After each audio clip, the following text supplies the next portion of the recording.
أعوذ بالله من الشيطان الرجيم بسم الله الرحمن الرحيم حاضرین مؤمنین السلام علیکم ورحمۃ اللہ وبرکاتہ. Je sens qu'il y a certains qui sont stressés, plutôt certaines qui sont stressées. પણ જો તમને મારું stress ressentir કરી શકતા હોત તો મને લાગે છે તમે તમારું સ્ટ્રેસ ભૂલી જાઓ. On va commencer notre séminaire, notre table ronde par deux hadiths de nos ma'soumines, alayhimus salam. Premier hadith du saint prophète qui dit « Cherchez la science du berceau jusqu'au tombeau ». Et le deuxième hadith de l'imam Ali alayhi salam qui s'adresse à son disciple « Ô Koumel, le savoir est plus précieux que les biens. Le savoir te protège alors que c'est toi qui protèges les biens. Dépensés, l'un s'accroît tandis que les autres s'épuisent, emportant avec eux ce qu'ils produisent. » Avec ces belles paroles remplies de bon sens et de profondeur, je souhaite la bienvenue à tous et je profite pour remercier chacun d'entre vous. Je remercie nos intervenants qui ont répondu présents à notre appel, sans qui ce programme n'aurait pas pu se mettre en place. Merci aux parents, aux étudiants d'avoir honoré ce programme. J'espère que ce séminaire répondra à certaines de vos interrogations. On ne pourra peut-être pas aborder tous les sujets, répondre à toutes les questions, mais on essaiera au mieux. Et bienvenue aussi, même s'ils ne sont pas près de nous, aux téléspectateurs de Khoja TV qui suivent cette conférence à distance. Vous pourrez envoyer vos questions par WhatsApp sur le 06 92 68 17 55. Donc, vous avez compris, l'objectif de ce séminaire, c'est d'encourager les jeunes à aller de l'avant, à atteindre l'excellence, à aller au plus haut niveau élitiste, intégrer de grandes écoles, poursuivre de hautes études, aller à Garvade, après jeune à Garvade, aller le plus loin possible quand les possibilités le permettent. Nous allons donc discuter à travers cette conférence des avantages et des défis liés à cette décision. Il ne faut pas que l'on échoue à cause du manque d'informations, des préjugés que nous avons sur les longues études. Non, c'est pas pour moi ça. Intégrer les grandes écoles. Donc, il y a des préjugés combattre કરવા માટે, nous sommes entourés là de professionnels qui essayeront de vous convaincre, de vous motiver. Donc voilà un peu le but de ce séminaire. Après, ils n'ont pas eu l'occasion tous d'aller à l'école. Il me dit, moi j'étais à Majenga, j'avais très envie d'aller à l'école, mais mes parents n'avaient pas les moyens. Donc j'allais à la pêche. Je vais vendre les poissons, des fois je faisais docker, je portais, et c'est comme ça que j'ai gagné ma vie. Après, nous, on n'est pas dans cette époque-là maintenant. On ne peut pas dire qu'on manque de moyens. Nous avons des aides, nous avons des bourses, nous avons une communauté qui est organisée, qui est puissante. Donc, on ne peut pas dire que non, mes grandes études, ce n'est pas à ma portée. Et à l'occasion de confirmer que c'est que le secret de la réussite, un des secrets de la réussite, c'est khapet au thai. Si vraiment on veut, on peut. Na khapet au pasikai na thai. આપણા બચ્ચા આગળ વધે ને તો આપણે રાજી થઈ. આજે c'est l'ère de l'intelligence artificielle. તો બીજા બધા આગળ વધે ને આપણે પાછળ રહી જઈએ. Et donc, à જેટલા અહીંયા છે ને મારા બાજુમાં ils vont essayer de vous motiver et એમાંથી પછી આપણે બધાય સાથે આગળ વધે. એટલે on a organisé ce programme à l'initiative de Dr Reza Rossan Elivasram qui va nous rejoindre dans un instant et toute son équipe. C'est une première pour notre Jamaat. Et donc voilà, n'hésitez pas. Par exemple, Tamne Mtei qui avait après parce qu'on ne pourra pas s'éterniser ce soir. Donc après, plus tard, vous prenez rendez-vous, vous demandez à rencontrer quelqu'un qui pourra vous aider à répondre à vos besoins.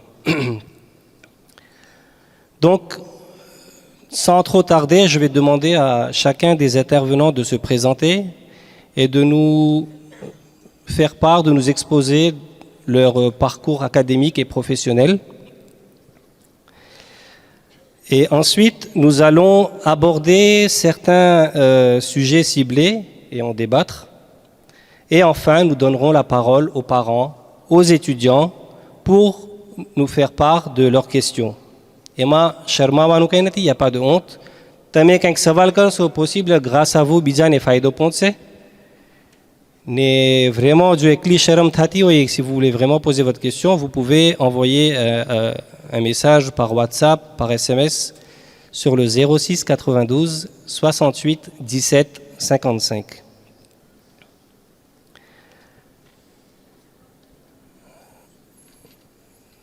Donc, on va passer aux présentations et je vais demander à Camille, par exemple, de commencer.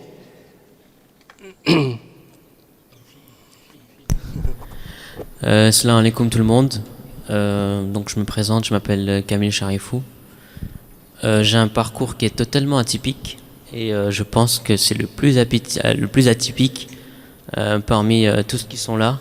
On a de grands diplômés parmi nous et moi j'ai quasiment aucun diplôme. J'ai un parcours qui est même, je vais dire, chaotique.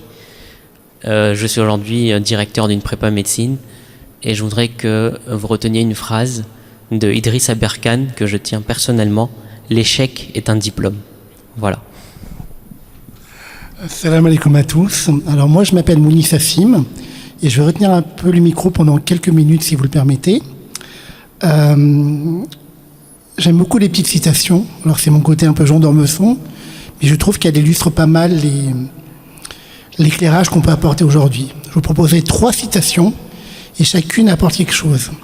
La première, c'est un poète américain qui s'appelle Walt Whitman qui avait dit « 2 chemins se présentaient à moi et j'ai pris celui où personne n'allait et j'ai compris toute la différence. » 2 chemins se présentaient à moi, j'ai pris celui où personne n'allait et j'ai compris toute la différence. Vous êtes à un âge où on est à la croisée des chemins pour suivre des études supérieures, pas s'arrêter à un bac+2, aller beaucoup plus loin, au contraire rester là où on est. On peut être très heureux sans faire d'études, il ne faut pas le négliger, il n'y a aucun doute là-dessus. Beaucoup de générations précédentes n'ont pas fait d'études et elles sont magnifiquement heureuses. En revanche, je suis certain d'une chose, on est beaucoup plus heureux quand on a fait des études. Il n'y a aucun doute là-dessus, parce que vous apprendrez énormément et que vous aurez fait le meilleur apprentissage qui soit sur vous-même, parce que faire des études, c'est quelque chose de très difficile. La deuxième, c'est une citation du président Pompidou qui avait dit « On ne devient pas normalien, on est normalien. On ne devient pas normalien, on est normalien. » Alors pour ceux qui ne savent pas ce que c'est que Normal Sup, c'est une des plus grandes écoles d'ingénieurs et de lettres de France qui a formé des esprits extrêmement brillants, Sartre, Aron, etc. Et ce qui veut dire par là, c'est que ce n'est pas génétique. C'est pas quelque chose qu'on a en plus, c'est pas un gène qu'on a en plus, c'est un état d'esprit. Et pour comprendre cet état d'esprit, je vous donne juste une 3e citation de quelqu'un qui est beaucoup moins connu. C'était un de mes élèves, parce que je donne des cours de finance, et c'était un cours d'analyse financière. Et un des élèves me dit, monsieur, alors les élèves ont la gentillesse de me dire qu'ils aiment beaucoup mon cours, et un jour, un élève m'a fait un compliment douteux. Son compliment, c'était, monsieur, j'ai beaucoup aimé votre cours parce qu'il m'a donné, c'est le cours qui m'a donné le plus mal à la tête. C'est le cours qui m'a donné le plus mal à la tête. Et ça, j'ai trouvé que c'est un compliment magnifique parce qu'il a énormément réfléchi, il s'est donné du mal, il s'est pris la tête Il a réussi. Et ce n'est pas un des élèves les meilleurs, hein, mais simplement, il a fait un effort sur lui-même. Et pour revenir sur la première citation, c'est là où vous en êtes en fait. C'est-à-dire que la meilleure chose que vous pourriez vous faire, c'est effectivement aller le plus loin possible par rapport à vos potentiels. Et votre potentiel, il est immense. N'ayez aucun doute là-dessus. Il n'y a pas de limite. Comme disait quelqu'un dans un film, la limite, c'est le ciel. Il n'y a pas d'autre limite que soi. Et vous avez un potentiel qui est absolument infini. Voilà. On se parle. C'est marqué là. Salam alaikum. Donc moi je vais faire banal, hein, je vais juste me présenter. Donc la plupart d'entre vous me connaissent déjà, je suis d'ici. J'ai passé mon bac ici au lycée Lecomte de Lille. C'était en 2007. Ensuite je suis allé à Paris où j'ai passé 2 années en classe préparatoire. J'ai ensuite passé les concours pour intégrer une grande école de commerce. Donc j'ai intégré HEC. J'y ai passé 4 années. J'ai ensuite eu l'occasion de travailler dans le monde de la finance d'entreprise, plus précisément en fusion-acquisition et en évaluation financière. Je suis rentré donc à La Réunion il y a 7 ou 8 ans.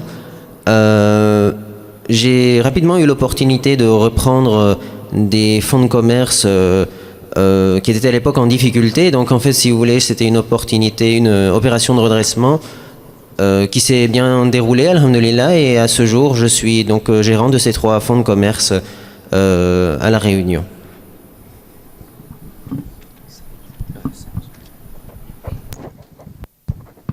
Oui, salam alaikum à tous. Pour ceux qui ne me connaissent pas, donc Naël Kamis, je suis inscrit, j'exerce en qualité d'expert comptable à La Réunion. J'ai débuté mon parcours avec un bac scientifique, pour ensuite faire un BTS comptabilité, une licence en comptabilité. Ensuite, un master en comptabilité et audit. Une fois que j'ai eu mon master, donc je devais passer des épreuves en candidat libre pour avoir le DSCG, pour pouvoir m'inscrire en qualité de stagiaire expert comptable. Donc il faut savoir que dans le cursus d'expertise comptable, on a 5 à 6 années d'études, ensuite 3 ans de stage, et une fois le stage finalisé, donc avec un examen final sur 2 épreuves et un mémoire à soutenir à Paris devant le jury. Donc j'ai fait 3 ans de stage, j'ai passé mon DEC, et aujourd'hui je suis inscrit en tant qu'expert comptable. Le diplôme d'expertise comptable permet d'avoir la double casquette, c'est-à-dire expert comptable et commissaire aux comptes. On a le choix de s'inscrire à l'une des 2 disciplines ou les 2 en même temps. Moi, pour des raisons personnelles, je me suis inscrit uniquement en qualité d'expert comptable. Et puis voilà.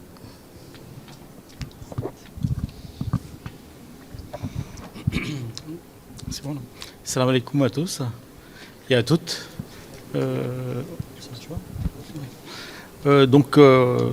Je suis inscrit au barreau de Saint-Denis depuis presque 18 ans et mon parcours est presque un peu, on va dire, un peu compliqué parce que j'avais commencé par bac G2. Donc on m'avait toujours dit que le bac G2 c'était entre guillemets le bac qui était sans issue.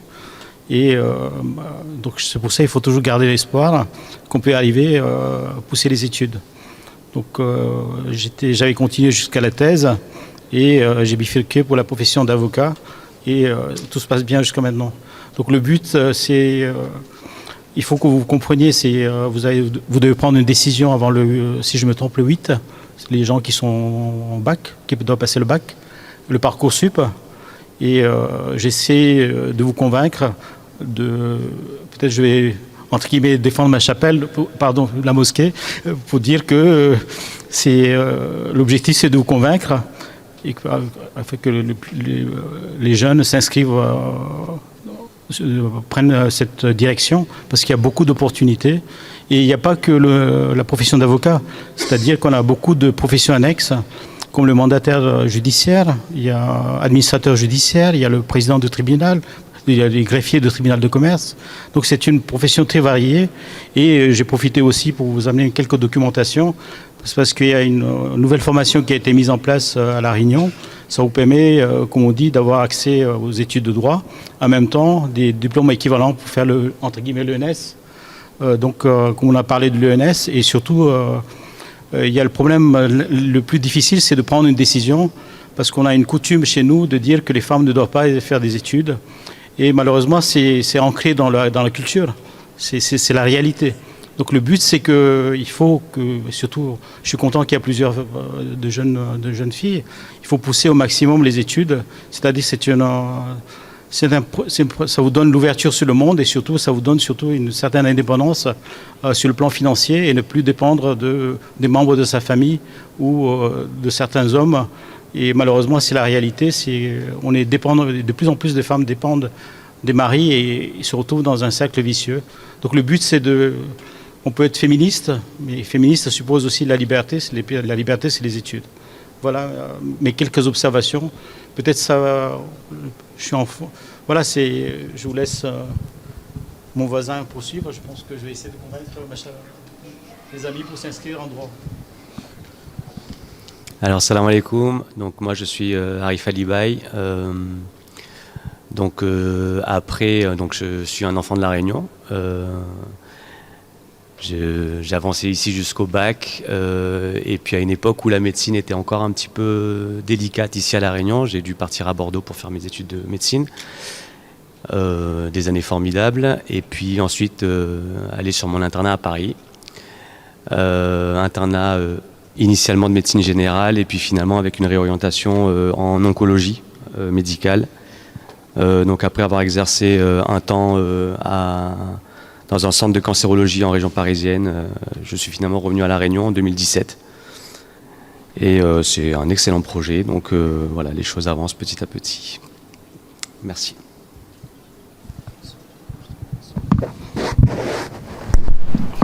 Salam alaikum à tous.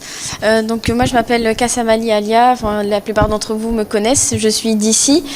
Alors moi du coup j'ai fait ma scolarité ici, j'ai fait un bac S. Ensuite du coup je suis partie à Paris en 2015. Donc en fait je suis optométriste, pour imaginer un peu ce que c'est entre un opticien et un ophtalmologue. Donc les études commencent par un BTS optique. Suivi d'une licence professionnelle en optométrie et contactologie. Donc ce sera la spécialisation en examen de vue et en adaptation en lentilles de contact. Et enfin, vous aurez ensuite un master qui vous permettra de vous spécialiser en tout ce qui est maladie oculaire, donc d'adapter en lentilles de contact également, même si vous avez des maladies oculaires comme le glaucome, le kératocone. Alors ce qu'il faut savoir, c'est en France métropolitaine et dans les dom-toms, vous ne pouvez pas avoir votre cabinet personnel. Dans le monde entier, vous pouvez l'avoir. Vous êtes comme un ophtalmo, en fait, tout simplement. En France métropolitaine et dans les dom-toms, vous serez sous la tutelle d'un ophtalmo ou dans un magasin d'optique ou en clinique où vous pourrez avoir votre salle. Donc moi, aujourd'hui, c'est ce que je fais, c'est que j'ai ma salle et je fais les examens de vue et les adaptations en lentilles. Voilà. Assalamu alaikum wa rahmatullahi wa barakatuh. Alors moi je m'appelle Charmine Goulamoussen, je suis docteur en pharmacie, j'ai fait 6 ans d'études à Paris. Je me suis mariée pendant mes études, donc c'est tout à fait possible. Donc je me suis mariée à la fin de ma 3e année. Donc pendant 3 ans, j'étais mariée et j'étudiais en même temps.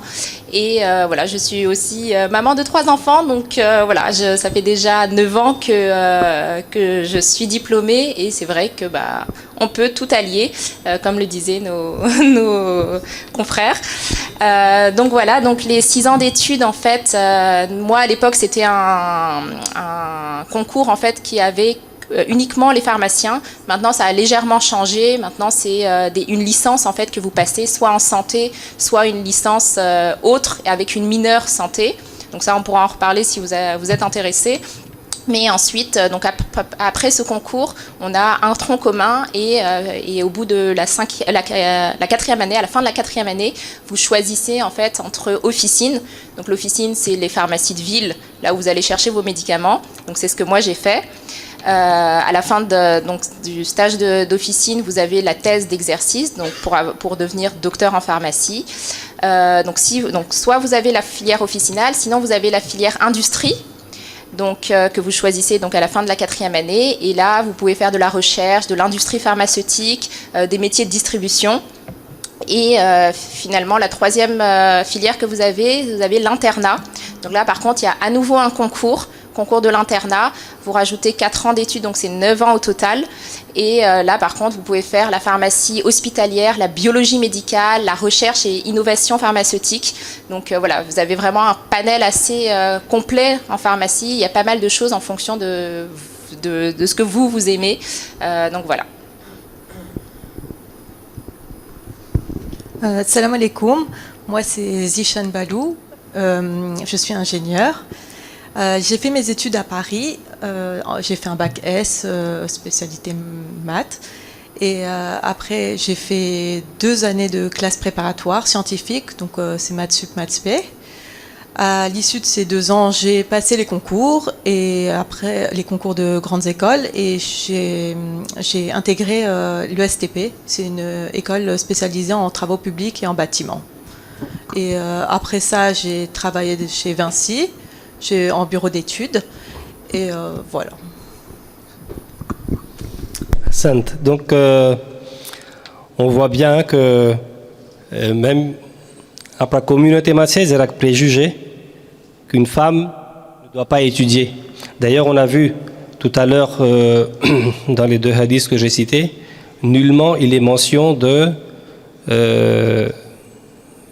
que la femme, le hadith, il n'était pas réservé aux hommes, que la connaissance, elle est réservée à l'homme. Et là, on a de très beaux exemples.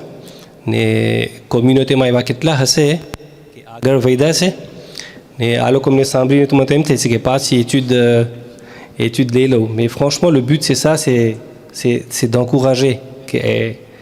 Juste une petite note personnelle que moi j'ai pas eu la chance de réussir marpas bac et nadi. Mais adze, quand je vois les jeunes devant moi, il ne faut pas que les jeunes reproduisent la même erreur que moi j'ai faite. J'ai pas envie que ma fille elle échoue dans les études parce que le regret que j'ai eu toute ma vie, ça ne veut pas dire que je suis mal, je ne suis pas bien, mais j'assume. Paul, je pense que si j'aurais fait des études longues, que j'aurais été mieux dans ma peau. Attendez vraiment personnel, Valkarucho. Et à dire, vous avez entre 12, 15, 18 ans, 20 ans, vous avez 30 ans sur... Moi, j'ai presque 45 ans. Vous avez 30 ans d'avance. Ne faites pas la même erreur. Petit regret les assez. Petit c'est un Cairo Hoto. Et Cairo Hoto, c'est trop tard. Donc, le but, voilà, justement, d'organiser ce séminaire, c'est que Tamesene Agarvado. Exemple Lio, Salah Pucho, avancer. Et voilà. Donc, surtout, appris comme, avec que, alors que jeune, tamé jeune, avancer, t'as honnête. Après, nous t'es qu'après mara batsat.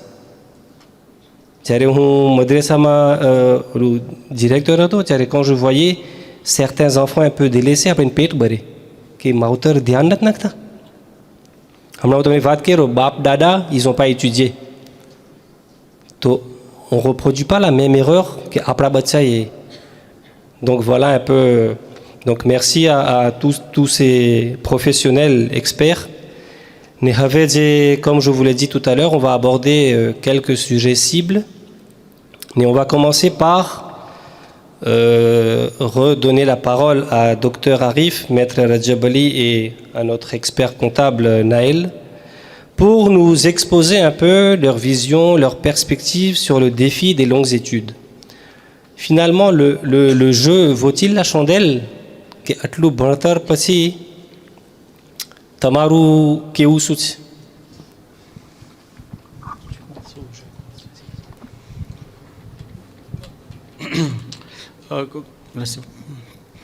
Donc je prends le micro, c'est pour les études. Donc on nous a exposé pourquoi il faut pousser les études. Parce que moi je suis passé par chaque étape dans les études. Donc avant de passer le diplôme d'avocat, j'étais juriste dans l'entreprise. Et le passage, donc le juriste c'était Bac+4, et surtout le regard des gens. C'est-à-dire que en tant que juriste, j'allais souvent aux tribunaux, fréquenter les tribunaux. Et là, j'ai vu la différence, c'est-à-dire qu'on a une image des personnes, c'est-à-dire qu'on juge les gens par rapport au diplôme. que vous soyez entre Bac plus 4 et Bac plus 5, j'ai vu la frontière qu'il fallait passer, il fallait passer cette étape. C'est-à-dire que dès lors que vous dites que vous êtes avocat, ça impressionne déjà, il y a le regard des gens. Donc quand vous dites que vous êtes juriste, on regarde de haut, et déjà le regard des gens et surtout les fréquentations. Donc on intègre un cabinet, on commence par le poste de collaborateur, et on évolue souvent, et le but c'est qu'au bout de 3-4 ans, vous soyez indépendant et vous puissiez être votre propre clientèle. Donc c'est l'image déjà quand on a Bac plus 5, à partir de Bac plus 5, c'est-à-dire que les fréquentations. Donc c'est-à-dire que quand on a des grosses affaires, on fréquente les chefs d'entreprise, et surtout c'est les chefs d'entreprise qui viennent vous chercher. C'est pas vous qui vont les chercher. C'est-à-dire à partir d'une certaine renommée, c'est les clients qui viennent vous voir, et surtout c'est une récompense. Donc on a fait des études, c'est le regard des gens, c'est le respect. Même si on peut dire ce qu'on veut, c'est le diplôme, on peut être docteur, c'est le titre. Et même si vous êtes mauvais ou bon, déjà que vous avez le titre, c'est déjà dans la société, on passe une étape. Donc il y a cette image, et donc en plus dans la communauté, il y a certains métiers qui sont valorisés. Je suis désolé, mais c'est la réalité. Je n'enfonce pas des portes ouvertes. On peut être médecin, donc médecin, avocat ou ingénieur. Il faut qu'on vise un certain... C'est les parents qui veulent ça, c'est-à-dire il faut qu'on fasse des études. C'était l'image d'Épinal de l'époque, il fallait faire des études dans certains ces domaines.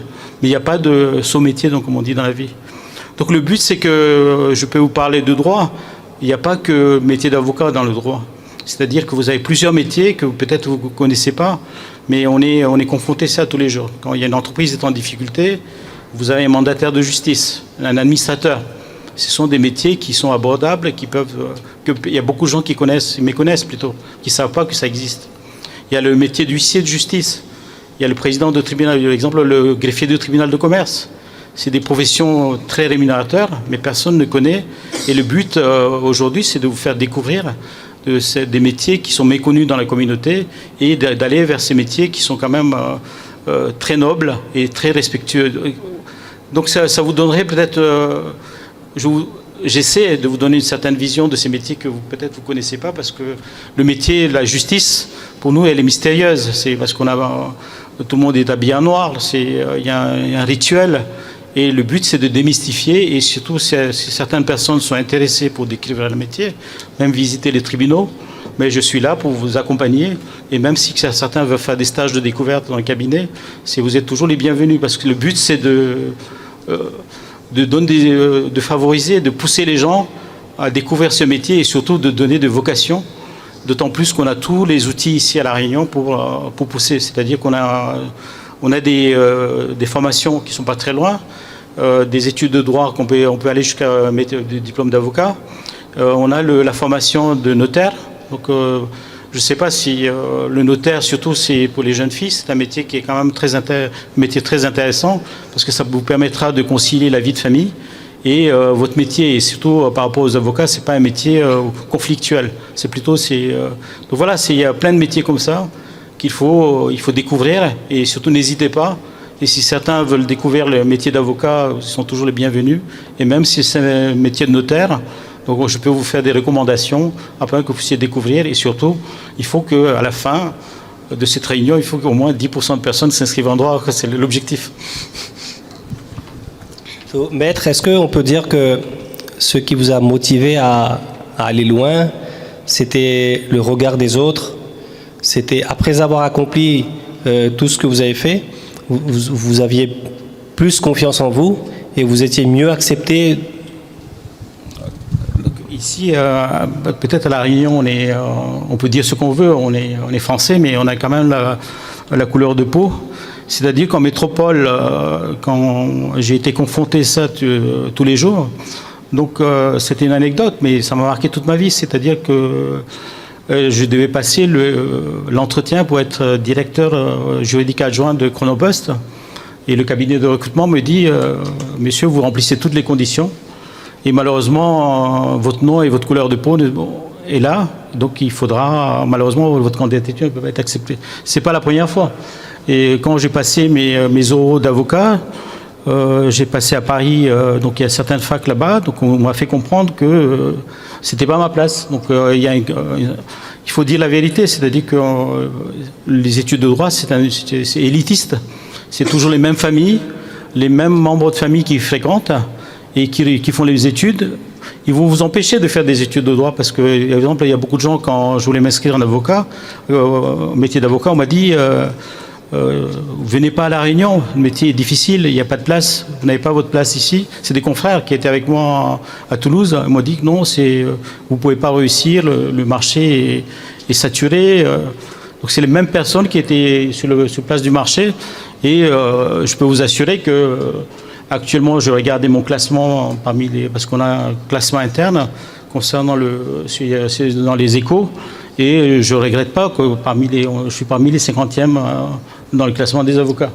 Donc voilà, il faut que vous oubliez, il faut dépasser ce mur de verre. Il y a le complexe. Moi je trouve que en plus dans les études, les filles réussissent mieux et je regrette beaucoup qu'on n'a pas beaucoup d'étudiantes en droit qui veulent, surtout dans le métier de notaire, alors que chez les communautés sunnites, on a de plus en plus de notaires. En avocat, on n'a que 2, je pense, à La Réunion.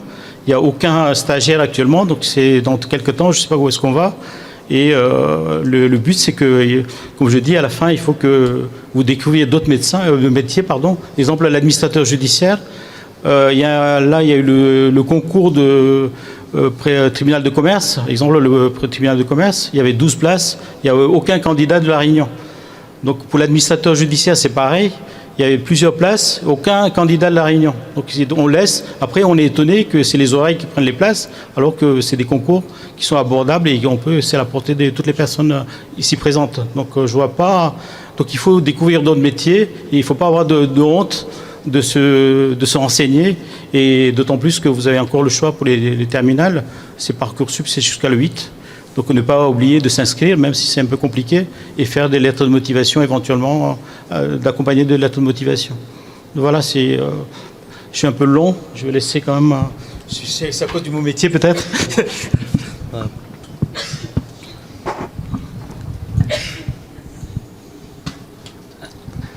Donc la question était, les études longues, est-ce que le jeu en vaut la chandelle ?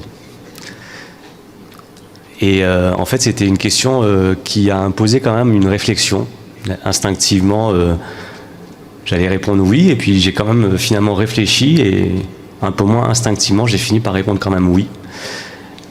Et pour différentes raisons, donc on va pas évidemment toutes les développer, mais de manière plutôt factuelle, on va déjà ne serait-ce prendre les critères de longévité. De plus en plus, on est en train de travailler plus longtemps et il faut tenir compte quand même du critère physique au travail. Évidemment, je pense que tout le monde est à peu près d'accord, un manutentionnaire aura beaucoup plus de difficultés d'aller jusqu'à l'âge de la retraite, en tout cas en bonne santé, contrairement à une profession intellectuelle où finalement, physiquement, on est plutôt épargné. C'est la première chose, déjà, critère physique. Critères également intellectuels et d'intérêt au travail. À mon avis, un métier intellectuel va appeler à ce qu'on continue à se former en permanence et à forcément trouver de l'intérêt en continu. Ça va attiser notre curiosité et en fait on s'ennuie jamais. Vous connaissez tous, je pense, des professions intellectuelles un peu plus poussées où les gens continuent à travailler jusqu'à 70, 80 ans, tant bien que mal. Mais ça existe. Vous ne verrez pas ça dans une profession où finalement on est limité par un plafond de verre en termes d'évolution. Je rebondis juste en fait sur le côté de la barrière qu'on peut ressentir dans notre société vis-à-vis de la couleur de peau ou de notre appartenance. Je vais essayer de faire mieux que le droit. J'ai pas ressenti ça en médecine. En tout cas, voilà, c'est une branche, j'ai l'impression, qui est ouverte à tout le monde, qui est uniquement... Il faut faire plus de 10%. En tout cas, c'est un métier, effectivement, où j'ai vraiment jamais eu cette impression d'être bloqué à ce niveau-là. Et donc, il ne faut surtout pas hésiter. La profession médicale est vaste et intéressante en tout point. Dans chaque métier un peu difficile, le plus difficile, c'est le départ, en fait, finalement. Une fois qu'on est lancé, une fois qu'on a commencé à passer les premières étapes et qu'on commence à associer les différentes pièces du puzzle, on commence à prendre plaisir et ça devient un jeu. Et ça devient un jeu au travail. Donc c'est ça qu'il faut vraiment intégrer et ne pas lâcher en plein milieu. Effectivement, je rebondis sur la filière droit et ce que disait mon collègue, c'est que le but est d'aller jusqu'au bout. C'est pas de s'arrêter en phase intermédiaire où on risque d'avoir des regrets, où on risque d'être dans une situation finalement de technicien plutôt que d'être cadre ou responsable. Et à partir du moment où on est technicien, on est moins libre au boulot. Et c'est pas ce qu'on cherche finalement. On va pas aborder la question de la rémunération parce que ça, je pense que c'est assez évident quand même. Je pense que voilà, c'est à peu près ce que je voulais dire. Et puis, je rebondis également encore une fois sur ce qui a été dit au début de l'intervention. C'est on est arrivé à une génération où finalement on a un héritage et c'est aussi un devoir finalement pour nous de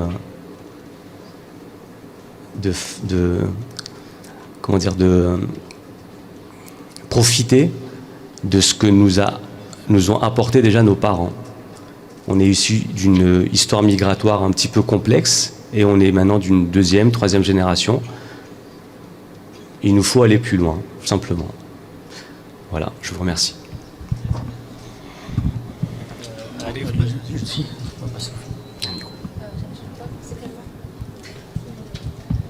Arif Bey, il y a une question qui me vient à l'esprit, c'est que pendant votre parcours académique, est-ce qu'à un moment donné, tu as amené que non, je suis découragé, c'est trop difficile, je ne veux pas continuer, c'est pas une vie pour un jeune. À l'époque, il y a certains, ils travaillaient le week-end pour gagner un peu d'argent, parce que nos parents et Zéna, oui, donc quelquefois on est obligé. Est-ce que vous êtes passé par ce genre de péripéties? Je pense qu'à partir du moment où on fait des études longues, on est forcément bloqué limité à certains moments par ce genre d'idées. Malheureusement, effectivement, il y a des gens qui sont obligés de travailler pour pouvoir subvenir à leurs besoins ou en tout cas arrondir. C'est assez compliqué, il faut l'avouer, ce genre de situation. Et c'est assez compliqué, en tout cas dans la branche médicale, à mon avis, d'aller jusqu'au bout quand on est obligé de travailler à côté, parce que, en tout cas au début des études. Mais oui, il y a toujours forcément des moments d'hésitation, mais j'ai un peu la chance finalement d'être dans un métier où on arrive à trouver un intérêt palpable, parce que finalement c'est pas abstrait, c'est des situations réelles, même si il y a beaucoup d'acquisitions à avoir pour pouvoir, encore une fois, mettre les choses dans l'ordre. Mais il y a un métier à la fois intellectuel et également pratique, avec des gens, des patients qu'on voit, donc avec qui on est en contact direct. Et finalement, on ressent l'intérêt. Donc c'est peut-être un gros avantage finalement dans ce métier. On arrive tout de suite à voir un petit peu notre intérêt. Là où il y a peut-être certaines professions, on peut se perdre et plus trop savoir à quoi finalement on va servir dans les méandres des administrations, etc. Mais oui, enfin, pour répondre simplement à la question, effectivement, on passe par des moments de doute, mais on n'y reste pas en fait finalement. Merci. Alors dans la continuité, alors la question, donc est-ce que faire de longues études, ça vaut réellement le coup, pour retraduire plus simplement? Moi je dirais, avant de se dire si ça vaut le coup ou pas, c'est de se poser la question de ce que l'on souhaite. Quel est son objectif personnel? Quel est le but? Et à partir de là, si on a un objectif défini et on sait où est-ce qu'on veut aller, donc là, la réponse peut être oui. Donc je vous donnerai par la suite ma réponse par rapport à ça. Mais les longues études, ce qu'il faut savoir, alors si je prends mon cas à moi, j'ai débuté par un BTS. Donc quand j'ai fait les 2 premières années de comptabilité, je me suis posé la question si je me voyais au quotidien faire exactement les mêmes tâches que ce que j'avais appris en 2 années. En me renseignant un peu plus sur le métier d'expert comptable, je me suis rendu compte qu'il y avait d'autres facettes du métier qui n'étaient pas du tout appréhendées sur les premières années d'études. Alors quand on parle d'un expert comptable, on a l'impression que l'expert comptable passe son temps derrière la machine à faire des calculs à tout va et il fait que des calculs. Je vous assure que l'expert comptable ne fait pas ça, c'est la machine qui fait les calculs. Alors l'expert comptable, il fait quoi? L'expert comptable a un panel, si vous voulez, pour résumer un peu. Un expert comptable, c'est le copilote du chef d'entreprise. C'est l'acteur dont il a besoin pour l'accompagner aussi bien dans le domaine comptable, financier, juridique, social. Donc on est vraiment dans un métier où il y a une pluridisciplinarité, où vous devez vraiment maîtriser un ensemble d'éléments. Donc la comptabilité, finance. Donc pour nos clients, on les accompagne pour des missions de financement, pour tout ce qui touche les droits, le droit des sociétés, le droit des affaires, le droit social. Donc à un moment donné, je me suis dit, la partie qui m'intéressait le plus, c'était cette partie-là. Et comme Arif, à un moment donné, le disait tout à l'heure, est-ce que je veux être technicien ou à un moment donné, je veux avoir un rôle plus important et plutôt manager ou avoir plutôt des directives. Et moi, c'est ce qui m'a quelque part poussé à vraiment... je m'étais défini un objectif où je voulais atteindre le diplôme le plus élevé dans cette voie. Et du coup, je me suis donné les moyens. Alors, je vous cache pas que c'est pas du tout évident quand on veut faire quelque chose et il faut se donner les moyens. Mais c'est pas des moments de facilité, de joie. Par moments, oui, on passe nos week-ends à travailler, à se former. Mais c'est un sacrifice qui en vaut la peine si votre objectif... il faut que vous ayez défini au préalable quel est l'objectif ultime. Pour la petite anecdote, moi dans mon parcours, alors pour dire aussi que le mixer vie de famille et longues études, c'est possible. Alors moi je l'ai fait. Pour vous donner une petite anecdote, moi quand j'avais fini mes 3 années de stage, je devais faire mon rapport de stage pour le DEC, pour le diplôme d'expert comptable. Et je l'ai terminé 2 jours avant de prendre l'avion pour aller me marier à Madagascar. Et je l'ai fait, j'ai soutenu mon mémoire et mes examens finaux une fois en étant marié. Donc oui, c'est possible, c'est pas que c'est pas du tout possible, il faut juste qu'il y ait une organisation et une compréhension au niveau du couple. Mais mixer également vie de famille et études, c'est quelque chose qui est possible. Et dernier point, ce que je dirais, est-ce que ça en vaut la chandelle? Oui, si il y a une satisfaction et un épanouissement personnel. C'est que si vous aujourd'hui choisissez une filière, choisissez-la pas parce qu'elle rapporte de l'argent, pas parce que tout le monde le fait, soit parce que vous serez bien vu, parce que vous avez tel poste ou tel non. Alors, on ne vit pas que pour le bonheur, mais il est vraiment important de faire un métier où il y a un épanouissement derrière. Moi, si je me lève tous les matins pour me dire j'ai pas envie de faire ce travail-là, ça ne marchera pas. Vous ne serez pas heureux dans ce que vous faites. Donc, pour moi, il y a 2 points, si vous voulez, que le jeu, pour que ça vaille le coup, les longues études, c'est d'avoir déjà un objectif défini, essayer d'atteindre cet objectif. Alors, faut pas s'interdire de rêver, hein. Faut viser grand, faut rêver. Alors peut-être qu'en rêvant, vous arriverez là où vous voulez y aller, ou peut-être à 3/4, mais au moins vous aurez vu grand et ça vous permettra d'aller loin. Et le deuxième point, c'est une fois le diplôme obtenu, c'est d'être épanoui dans ce que vous faites et c'est quelque chose qui est très important. Voilà, donc pour ma part. Naël Bay, une question. Dernier point. pour rejoindre mes deux collègues, dans la branche comptabilité audit, sachez qu'il n'y a pas de chômage. Donc c'est l'une des professions où on recrute en permanence. Donc si vraiment vous voulez un poste où vous pensez vous pensez avoir constamment un poste, venez dans la branche d'expertise comptable. Naël, une question rapide avant d'aborder un autre sujet parce que on est un peu limité par le temps. Maître Mlakai dit que dans notre communauté, il y a très peu de femmes notaires. Après la communauté, mais en général, est-ce qu'il y a des femmes experts comptables? Parce que peut-être que. Est-ce qu'il y a des femmes experts comptables à La Réunion ou... Alors, il y a de nombreuses femmes experts comptables. Alors, j'ai pas les chiffres en tête, mais pour vous dire que la présidente de l'ordre des experts comptables de La Réunion est une femme. Donc, au-delà d'être expert comptable, elle est la présidente de tous les experts comptables de La Réunion. Ça veut tout dire. Donc, voilà. Alors, après, effectivement, c'est un métier prenant, mais en tout cas, oui, il y a pas mal de femmes et j'ai pas les chiffres en tête. Donc, les filles, il ne faut pas avoir peur des chiffres. Mais Naël Baïké, il n'y a pas que des chiffres dans la comptabilité. Donc, on va maintenant aborder notre deuxième sujet.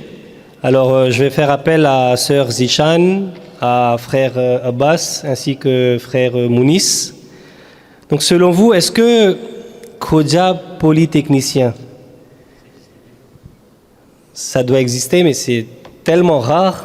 Alors, est-ce que c'est un rêve ou c'est réalité? Alors, moi, de manière un peu comique, j'ai failli répondre à cette question en disant oui, ma fille dans 15 ans. Voilà la réponse que j'avais donnée. L'environnement, c'est quelque chose de vital.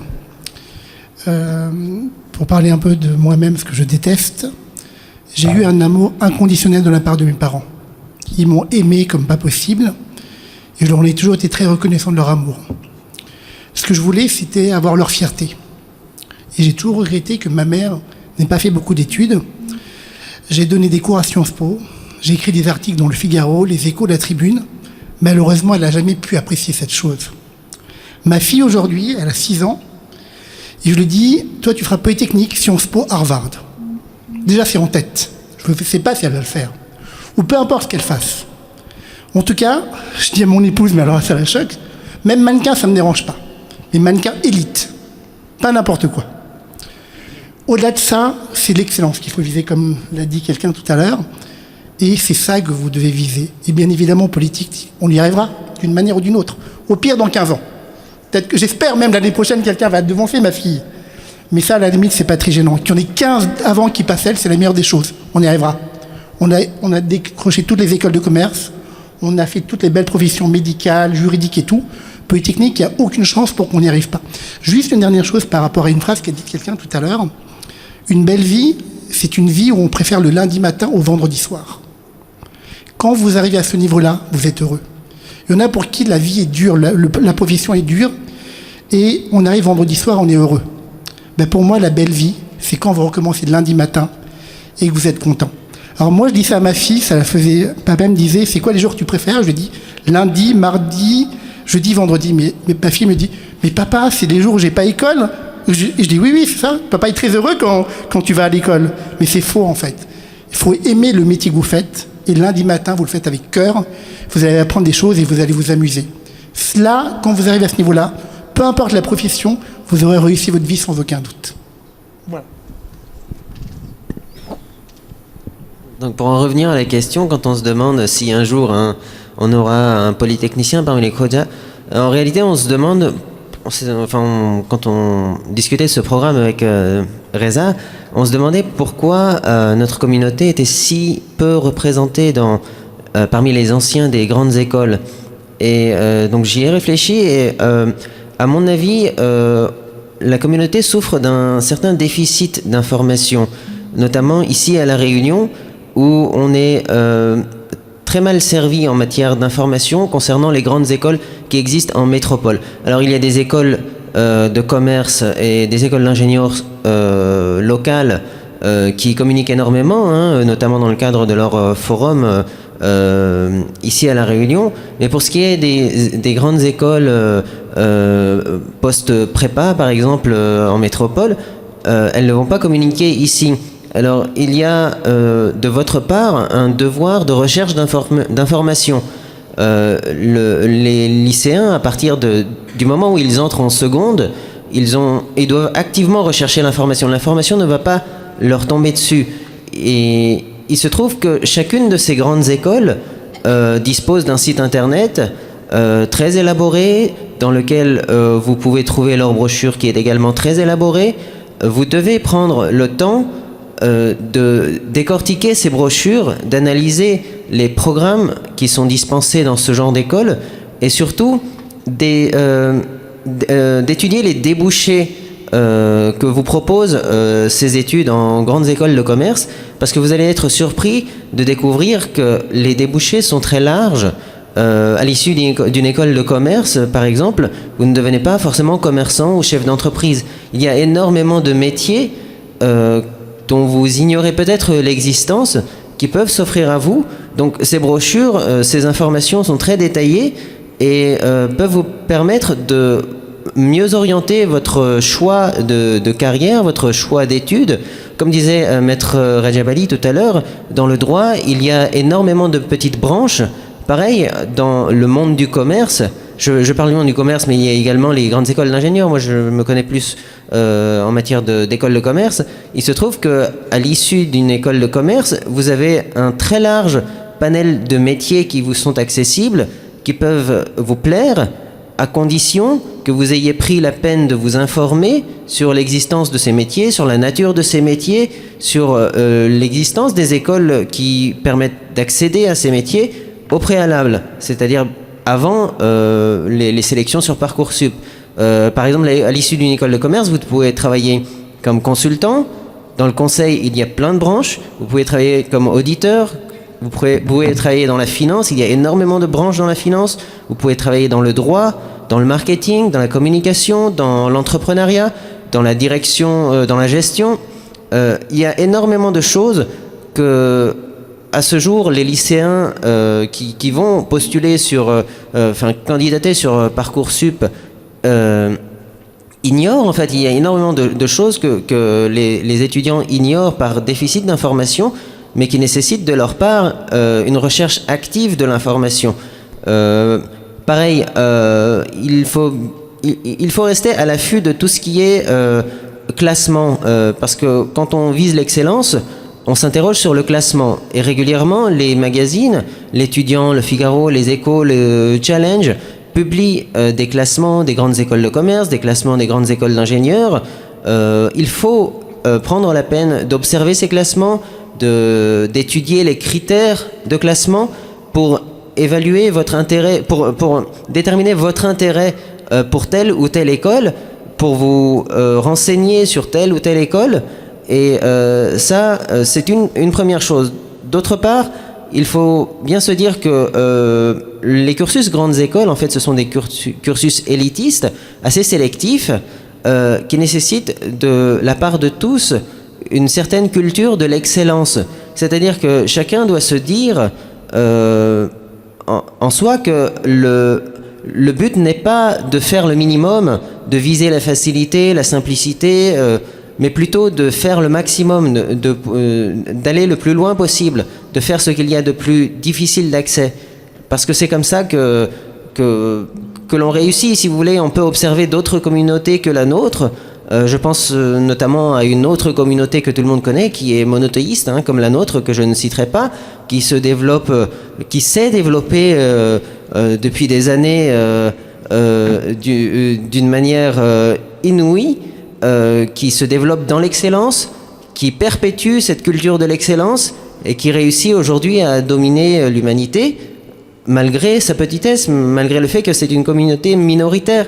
Nous sommes très peu nombreux, mais par cette culture de l'excellence, on pourrait engager un progrès exceptionnel que l'on attend de vous, enfin, que l'on a attendu de nous aussi, parce que je suis également jeune, que l'on attend de vous à nouveau, parce que vous, également, comme moi, vous êtes parmi les privilégiés aujourd'hui. Nous n'avons pas vraiment de difficultés vis-à-vis des études. Nous vivons en Europe. Les études, des études de haute qualité nous sont accessibles. que ce soit par le fait que les établissements existent dans notre pays, d'une part, et d'autre part, parce que des aides, énormément d'aides, de soutien sont à votre disposition pour réaliser ces études. Donc, quand on se posait la question de savoir si un jour un Khoja polytechnicien verrait le jour, oui, à condition que les Khoja sachent ce qu'est l'école polytechnique, ce qu'offre l'école polytechnique, ce que vaut l'école polytechnique. Voilà. Donc je vais passer la parole à Zishan. Alors, quand on dit à quand un polytechnicien, moi je me dis ça peut être très bientôt, mais pour ça, il faut oser faire des classes prépa, parce que beaucoup ont peur, tout le monde pense que c'est difficile et tout, mais bon, regardez, moi je vais très bien, je l'ai fait, je suis encore vivante. C'était dur, mais je vais essayer de vous convaincre de faire une prépa. Il y a beaucoup d'avantages à faire une prépa après le lycée. Déjà, vous aurez des petites classes de 30 élèves, alors qu'au lieu d'aller en université où vous aurez 200 élèves. Et qui dit petite classe, c'est qu'on a une relation privilégiée avec les professeurs qui sont toujours là pour vous aider. Il y a beaucoup d'entraide entre les élèves parce que personne n'est en compétition vraiment. Donc c'est un environnement qui est vraiment sain et ça se passe très très bien. Il y a des évaluations en continu, un peu comme le lycée, donc on est quand même dans l'habitude en fait, donc c'est bien. Et après ces 2 ans de prépa, moi je trouve que c'est des années que je regrette pas du tout, même si on travaille beaucoup, on a le temps de rien faire d'autre, mais j'ai vraiment pas à regretter parce qu'on apprend beaucoup de choses. Déjà tout ce qui est en maths, en physique. Moi j'avais fait une MPSI, donc c'était vraiment maths, physique et sciences de l'ingénieur. Donc je trouve qu'on a des notions vraiment très poussées dans ces matières-là. On acquiert aussi des méthodes de travail, des méthodes comme la rigueur, comme l'efficacité, la rapidité. Et on développe un esprit de synthèse, une capacité de travailler et aussi la gestion de stress, parce qu'à la fin on a bien des concours, on a des oraux toutes les semaines, on a 2 oraux par semaine. Mais bon, on s'y habitue et on apprend plein de choses. Et après, en fait, à l'issue de ces 2 ans de prépa, même si on a travaillé beaucoup, on sait qu'à la fin, on intègre une école. On peut intégrer une grande école, peut-être centrale, peut-être polytechnicien, je sais pas, je pense que ça peut arriver chez nous, j'espère, bientôt. Mais en fait, l'école, finalement, c'est beaucoup plus simple parce qu'on aura déjà fait le plus dur et à la fin, c'est que du bonheur, c'est les matières qu'on aime. Donc tout se passe mieux et tout ce qu'en fait on a appris en prépa, finalement, ça nous sert et dans notre vie professionnelle et dans notre vie quotidienne jusqu'à la fin de notre vie. Bien, merci. On m'informe qu'il y a un polytechnicien dans la communauté, donc ça serait bien de le mentionner, Younous Hadji, donc un polytechnicien dans la communauté. Donc voilà, ça prouve que c'est pas impossible. Rapidement, une question à, je ne sais pas si Abbas ou Mounis ou Zishan. En fait, plutôt Abbas, parce que c'est lui qui a soulevé le point. Il faut, d'après ce que j'ai compris, il faut cultiver l'excellence dans la communauté. Et le premier point que j'ai retenu. Et le deuxième point que j'ai retenu, c'est qu'on manque d'informations par rapport à ces grandes écoles, etc. Donc selon vous, après c'est un travail collectif, mais est-ce que la communauté, les dirigeants de la communauté, est-ce qu'ils sont responsables? Est-ce qu'il y a un travail à faire sur ce côté-là? Communautairement parlant, les parents, bien sûr, ils ont leur rôle, mais est-ce que dans la communauté, parce que vous avez parlé d'une communauté, d'un peuple, enfin dans le mot, donc est-ce que nous, de notre côté, il peut y avoir ce travail de la part de nos dirigeants? Alors, il se trouve que nous, dans notre communauté, on essaie de faire de notre mieux, comme par exemple le petit programme qu'on a organisé aujourd'hui. Auparavant, on a déjà eu des forums, mais ce qu'il faut attendre de nos jeunes, c'est un peu de curiosité et d'ouverture d'esprit. C'est-à-dire qu'il ne faut pas que dès la seconde ou dès la première, ils se focalisent sur un métier dont ils ont entendu parler parce que le cousin a fait ça, et qu'il reste braqué sur cette opportunité, cette voie, juste parce qu'ils ne connaissent que ça. Il y a un devoir de curiosité, si vous voulez. Les étudiants doivent être poussés à observer ce qui existe, à découvrir ce qui existe.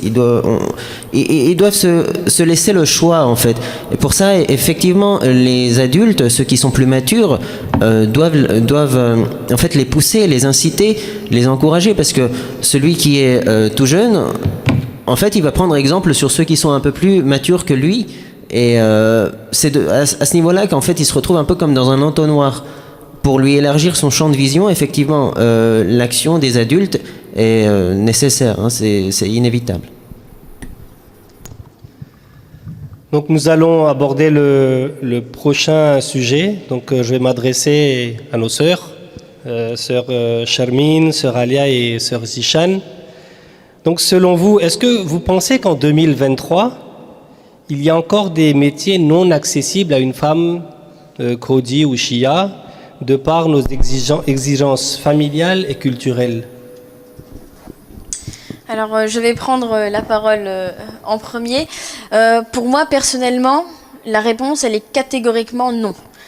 Dans le sens où aujourd'hui, je pense que tout est accessible et en fait, au final, on se met des limites à nous-mêmes. Je vais donner mon exemple personnel pour développer un peu ce que je dis. Moi, mon rêve, c'était d'être cardiologue, tout simplement. J'ai fait une première année de médecine. Bon, j'étais un peu loin dans le classement, c'est pas grave. Mais au final, j'ai pas retenté parce qu'aujourd'hui, la communauté, enfin, je vise personne, hein, mais c'est des idées ancrées, me disaient, tu es une femme, tu vas pas faire des études de plus de 9 ans. Si tu seras vieille fille, personne va te marier, et etc., etc. En gros, en fait, notre rôle à nous serait de ne pas étudier, mais au final, enfin, c'est triste de dire les choses, mais d'être à la cuisine, quoi. Alors, aujourd'hui, du coup, j'ai fait par défaut, on m'a dit de faire un BTS, ben je l'ai fait. Voilà, j'ai fait un BTS, mais en fait, ça m'a pas plu du tout. Ça m'a pas plu du tout, et en fait, je me suis dit, mais en fait, pourquoi pas pousser nos limites ? Aujourd'hui, du coup, pour résumer cette accessibilité, c'est la capacité. On a tous une capacité en soi.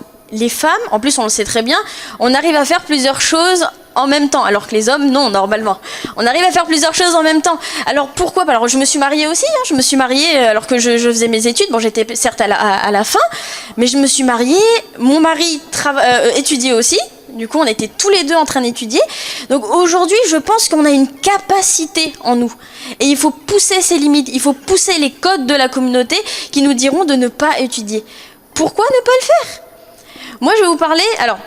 Alors du coup, pour résumer, donc étudier et se marier, c'est tout à fait possible. Bien sûr, c'est à nous d'allier notre vie professionnelle et notre vie personnelle. Forcément, on a beaucoup plus de responsabilités. On n'est pas là pour révolutionner le monde, on ne va pas révolutionner le couple.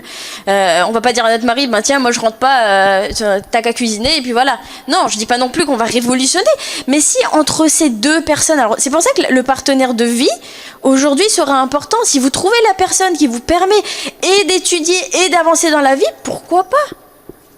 Ne pas avoir peur d'étudier et de se dire si j'étudie, je refuse tous les magouts qui s'offrent à moi, et quand j'aurai 30 ans, 35 ans, je verrai, peut-être j'aurai pas d'enfants, etc. Non, c'est tout à fait possible. Il faut pousser ses limites. Je l'ai fait. Bon, je suis très contente de mon métier, mais aujourd'hui, je regrette pourquoi j'ai pas tenté la cardiologie, du coup. Et aujourd'hui, j'ai aussi envie de continuer dans le doctorat. Pourtant, je suis mariée, ça fait déjà 2 ans, 3 ans. J'ai encore envie de continuer. Et aujourd'hui, lorsqu'on a un soutien moral de son mari, c'est tout à fait possible. Il me le dit, donc on peut le faire. C'est tout à fait possible. Et ce qu'il faut se dire, c'est qu'en tant que femme, ça doit être gratifiant. Je vais encore parler d'un autre exemple personnel. C'est qu'aujourd'hui, quand mes 2 parents étaient malades, j'ai contacté Dr Sharifou, Dr Ali Bay, Dr Hossein Ali Vasram, parce qu'on se dit à abrate, à prouloïte. Donc si toutes les autres communautés, toutes les autres personnes du monde entier, pourtant une relation entre mari et femme, c'est partout pareil, que ce soit chez les juifs, les chrétiens, partout, on est d'accord. Si eux ils réussissent, pourquoi nous on réussirait pas ? Pourquoi vous les femmes ? Moi j'aimerais bien vous contacter vous, la prochaine fois, on est d'accord ? Parce que il communauté, il apprête. Et ça c'est une satisfaction en tant que femme, rien n'est inaccessible. Concernant le pordo, ce sera l'autre limite. Aujourd'hui, on a plein d'écoles en France qui permettent de mettre le port d'eau. Toutes les écoles publiques également peuvent. Et puis, si vous voulez, partez ailleurs. Après, bien sûr, il faut que vos parents acceptent, mais partez au Canada, partez à Londres, partez en Malaisie. Alors, moi, je dis, ces noms-là, c'est un peu typé, mais c'est parce qu'on a encore nos dzemat et nos racines, parce qu'il ne faut pas les perdre. Bien sûr, je ne vous dis pas d'aller dans un pays étranger, peut-être vous perdre et perdre vos racines, mais pourquoi pas le faire ? C'est tout à fait possible. Du coup, je vais donner la parole aux autres pour voir ce qu'elles en pensent. Je partage l'avis d'Alia, bien sûr. Voilà, faire les études, en fait, ça vous donne une ouverture d'esprit, d'accord ? Alors après, c'est important de le faire parce que personnellement même, en fait, c'est vraiment un épanouissement personnel. Vous faites ce que vous aimez, ça vous ouvre l'esprit. Après, bon, on ne fait pas des études pour ne pas travailler, mais si vous avez besoin de vous arrêter, par exemple, moi, c'est ce que j'ai fait. Je voulais profiter de mes enfants, je me suis arrêtée un petit peu, j'ai arrêté et j'ai repris. Donc là, je travaille actuellement et ça se passe très bien.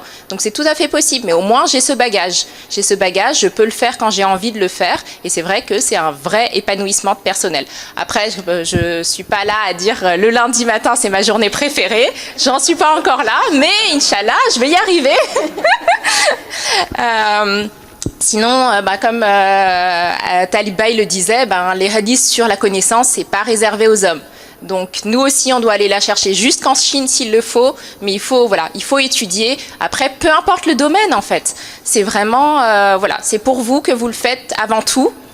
Et puis, ça peut être aussi un soutien financier avec votre époux, par exemple. Parce que si vous voulez investir, si vous voulez acheter des biens, même aider vos enfants financièrement, c'est vrai qu'avec 2 salaires, c'est plus facile. Donc voilà. Et aussi, votre avenir, notre avenir à tous, il nous est inconnu. Donc si un jour on se retrouve dos au mur, si un jour il y a un décès, s'il y a un divorce ou quoi que ce soit, au moins c'est une béquille qui peut nous aider à nous relever. Donc ça, c'est pas négligeable. On connaît des personnes qui sont peut-être divorcées, qui ont du mal parce que elles n'ont plus rien, elles n'ont plus de bagages, elles n'ont pas forcément la famille qui les soutient et elles se retrouvent toutes seules. Donc c'est vraiment pas évident. Après, je vous le souhaite pas, bien sûr.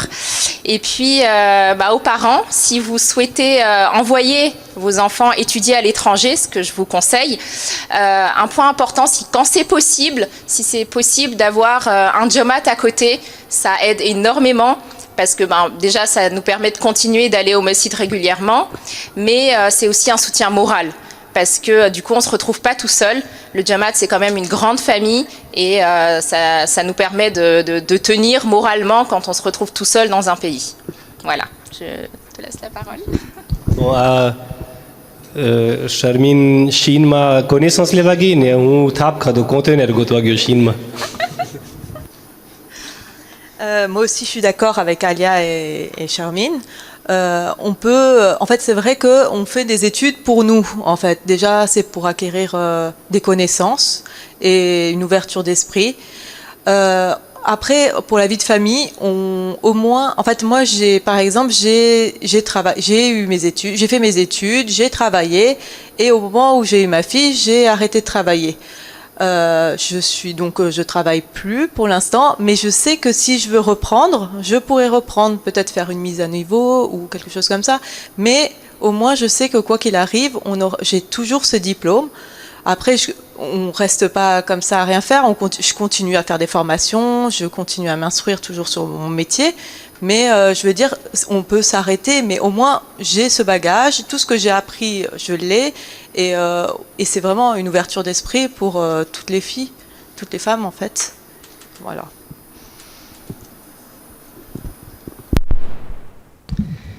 Bien, donc on va passer au prochain sujet.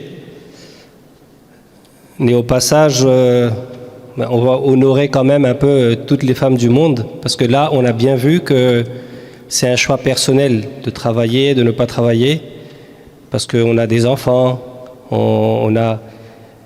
et on va tous reconnaître que le travail, le métier le plus dur au monde, c'est d'être maman.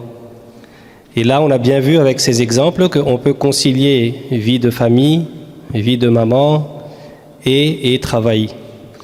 Donc les jeunes filles, n'hésitez pas à reprendre contact avec les aunties.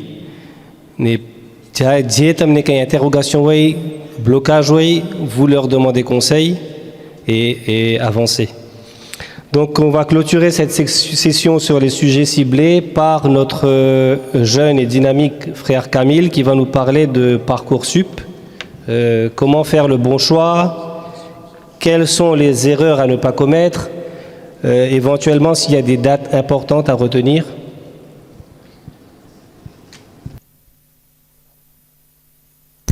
Alors, concernant le Parcoursup, je vois que ça fait peur à pas mal d'étudiants.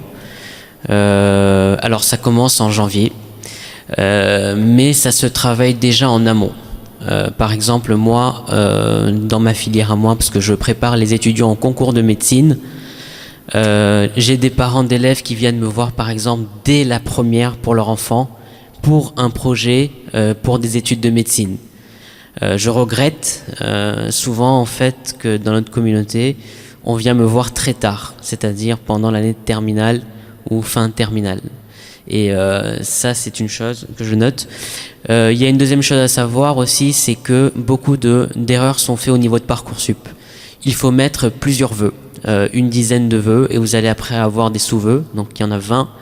Il faut aussi mettre des vœux qui sont non sélectifs. Ça, c'est très important. Je sais qu'on a l'habitude de mettre beaucoup de vœux sélectifs, mais vous n'êtes pas sûr de les avoir. Donc, il faut quand même avoir un plan B. La troisième chose aussi à bien savoir aussi, c'est que vos vœux doivent être soutenus par des lettres de motivation. Parfois, elles sont lues et parfois non.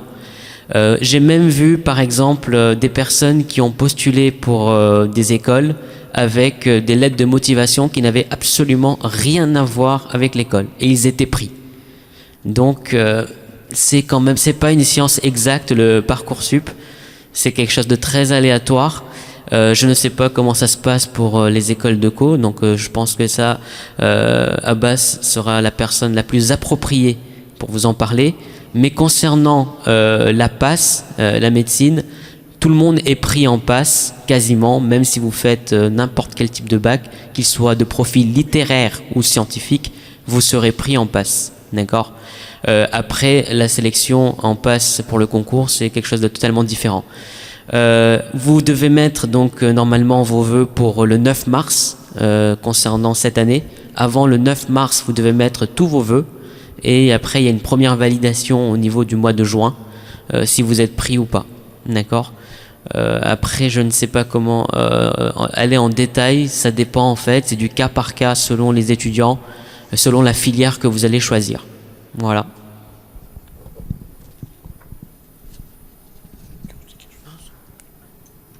Donc là, cette année, il faut faire le choix avant le 9 mars. Oui, il faut le faire avant le 9 mars et après vous allez voir, normalement les premiers résultats c'est à partir du mois de juin il me semble, ou bien avant. Après vous avez une deuxième session aussi, au cas où il faudra aussi valider vos vœux parce que souvent on oublie de valider les vœux. Donc ça aussi c'est très très important. Voilà. Mais il me semble qu'il y a un forum de l'étudiant en ce moment au Nordev. Éventuellement, actuellement, justement, à la Nordev, il y a eu un forum de l'étudiant, donc un salon de l'orientation et de l'éducation. C'est du 24 au 26, donc demain, c'est le dernier jour. Donc venez, vous allez peut-être trouver votre voie, que ce soit par exemple en médecine, vous allez peut-être venir me voir en tant que prépa. Et de ce fait, je soutiens donc de faire médecine, comme disait Arif Alibay. Faites médecine, et venez en prépa chez moi, vous ne serez pas déçus. Autopromo.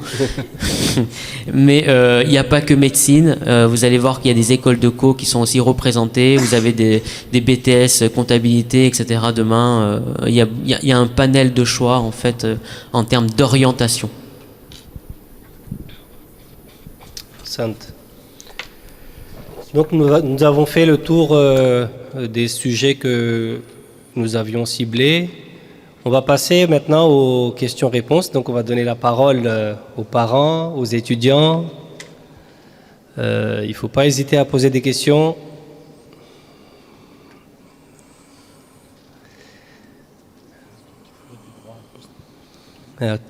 Ceux qui veulent faire le droit, ils lèvent la main. Ya. Cible. Voilà. Allez, Chani, tu peux donner le formulaire? Donne, il y a deux jeunes filles là-bas. Tu peux donner? Donne des formulaires. Oui. Oui. Une question. Chania. Chania. Il y a une autre là-bas. Et une fille.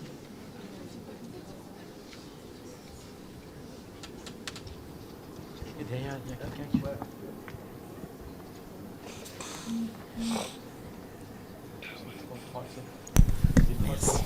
En fait, j'aurais une question pour Monsieur Camille.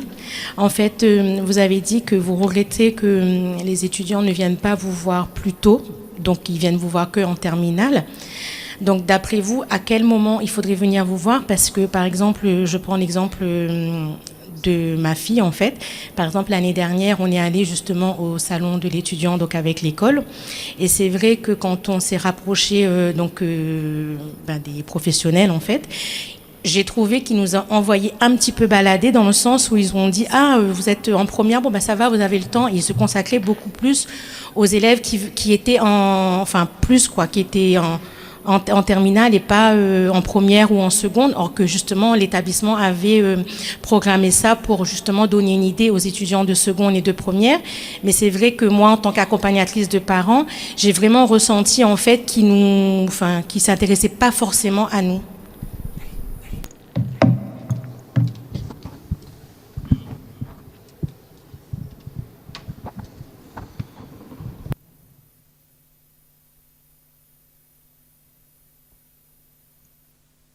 Oui, pour répondre à votre question, quand je disais qu'il faut venir plus tôt, c'est vrai que tout le monde ne donnera pas les informations nécessaires, même si il y a des personnes qui sont mises en place pour ça. Mais après, je pense que il y a des gens au sein de la communauté qui sont là aussi peut-être pour vous aiguiser le plus rapidement possible pour que vous puissiez choisir en fait la voie la plus appropriée pour votre enfant.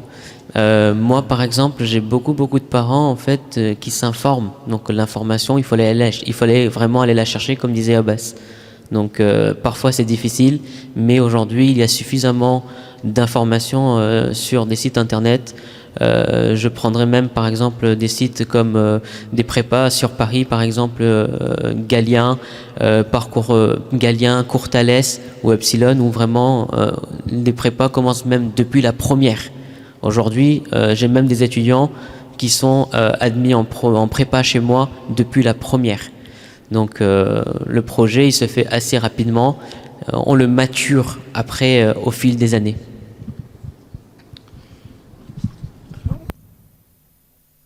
Ne s'adresse pas à moi. Moi, je vous dirais qu'il faut préparer depuis le CP. Mais bon.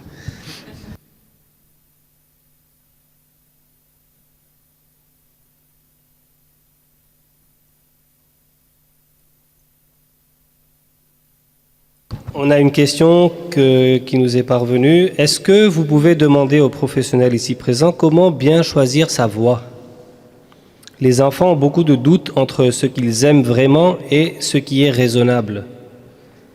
Est-ce qu'ils connaissent un test pour s'orienter? Est-ce qu'il y a un test pour s'orienter?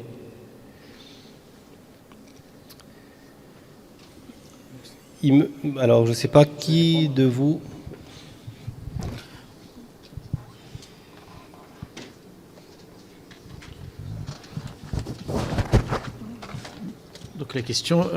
Donc la question est un peu ambiguë, c'est-à-dire que j'ai vu les dernières statistiques, ils disent, exemple, dans les grandes écoles, c'est presque 95% des élèves sont issus des parents cadres supérieurs ou professions libérales. Donc le problème, c'est qu'en France, les études, c'est l'information en amont, c'est-à-dire souvent les gens qui font des grandes études déjà ont des parents qui ont déjà fait des grandes études. C'est ça la difficulté en France, c'est l'information. Et surtout, la culture, c'est le milieu dans lequel on y est. Donc, c'est l'obstacle principal, c'est-à-dire qu'il faut qu'on dépasse cette barrière, comme on dit, c'est-à-dire que la culture, donc il faut, dès l'enfance, habituer l'enfant à lire, c'est-à-dire que lire je ne veux pas dire l'enfance, à partir de 6e, 7e, on commence à lire, se cultiver, parce que la différence, souvent à l'oral des grandes écoles, c'est toujours la culture générale. On peut être excellent à l'écrit, et la différence, c'est toujours la culture générale. Et là, j'ai vu récemment, peut-être vous connaissez David Afiji, qui est correspondant de Sciences Po à Paris, et c'est lui qui, s'il y a des personnes intéressées par Sciences Po, Paris, donc je peux vous partager ses coordonnées, et vous l'appelez, et souvent, c'est lui qui fait passer les oraux à La Réunion, pour que vous découvriez un petit peu. Et c'est lui qui a mis l'accent en disant que voilà, c'est malheureusement, c'est la culture G. La culture G, c'est-à-dire que c'est la culture élargie. On peut être l'actualité, après c'est la religion, etc., etc. Mais le problème, c'est la différence, c'est la culture. Et les grandes écoles à Paris ont réussi mieux parce qu'on est excellent en matière de culture générale. Donc s'il y a des personnes qui sont intéressées par Sciences Po Paris, je peux vous donner les coordonnées de David Afiji qui est avocat, mais il a fait HEC et Sciences Po Paris, et il va vous donner un petit peu les renseignements. Donc n'hésitez pas, et surtout j'ai amené quelques formulaires pour la filière droit. Il y a une prépa qui a été créée à lycée Les Comtes de Lille, c'est prépa DU Excellence droit. Ça vous permet surtout de vous rentrer au bout de 3 ans directement en licence, 2 ans. Et vous pouvez passer aussi le concours de ENS. ENS, donc ça vous donne plusieurs voies d'accès. Donc voilà, voilà l'information. Il y a peut-être de gens qui le connaissent, mais j'ai profité de cette soirée pour vous partager cette information, parce que la différence, c'est toujours l'information, et c'est l'information qui nous permet de mettre fin à l'incertitude. Donc pour David Afiji, donc s'il y a des jeunes qui sont intéressés par Sciences Po Paris, et n'hésitez pas. Et surtout, ne soyez pas timide, parce que le but, c'est qu'il faut profiter au maximum pour qu'il y ait dans quelques années, on ait des étudiants dans les classes supérieures. Donc le but, c'est ça. Donc à base, tu dois connaître peut-être David Afiji qui a fait HEC, et c'est le correspondant HEC à La Réunion.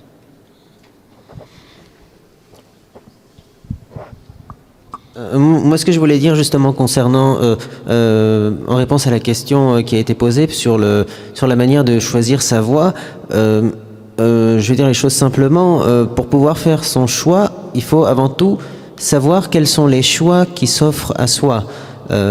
Encore une fois, comme disait Maître Rajab Ali, il est beaucoup question de culture. Il va falloir se mettre dans la tête que le choix de carrière va découler en fait de ce que vous aurez observé au cours de votre enfance, dans votre recherche de l'information, au cours de votre développement, notamment au collège et au lycée. Et pour pouvoir bien faire son choix, il faut vraiment être capable d'analyser tous les choix qui s'offrent à vous. Ne pas se braquer sur une idée préconçue, et se donner la liberté de véritablement choisir en connaissance de cause. Voilà. Je peux juste compléter ? Ah oui.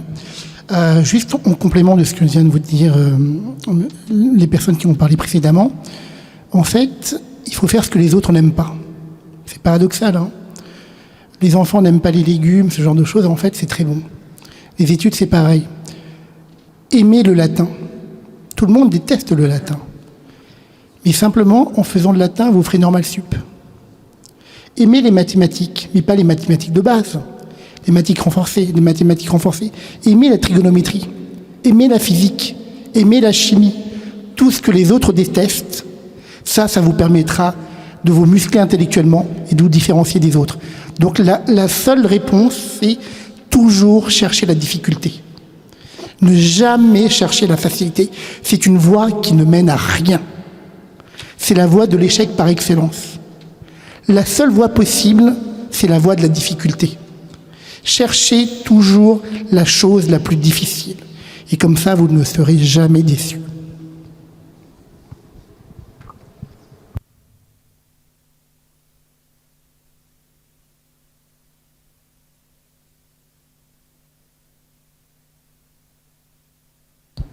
Alors, oui, je voulais juste compléter le propos, parce qu'en fait, c'est une question qui est assez difficile.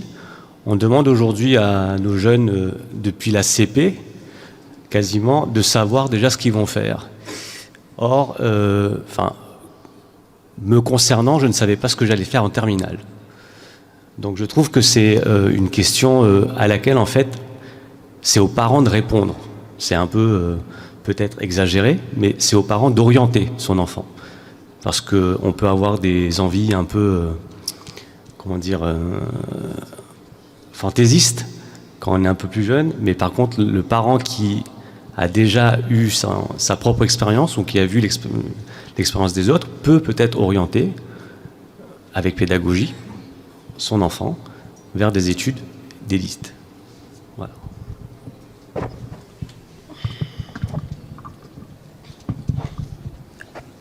Et peut-être pour compléter, effectivement, il peut arriver qu'on puisse faire un mauvais choix d'orientation, donc il n'est jamais trop tard de changer d'orientation si jamais le cas se présente. Bon, c'est pas peut-être votre cas parce que vous êtes là avant le bac, mais si jamais ça arrive, faut surtout pas perdre son temps et se réorienter vers une filière qui vous plaît.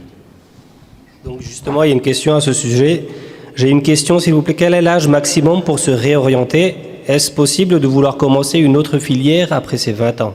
Donc, 20 ans, c'est jeune. Moi, j'aurais dit à 25 ans ou 30 ans, c'est toujours possible. En fait, il n'y a pas de limite. Tant que vous voulez continuer dans vos études, il n'y a pas de limite d'âge, en tout cas, c'est mon avis.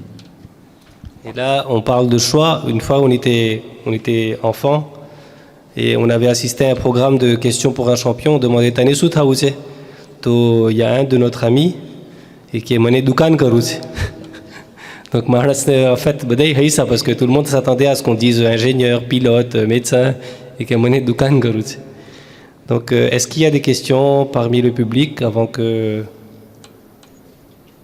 Oui.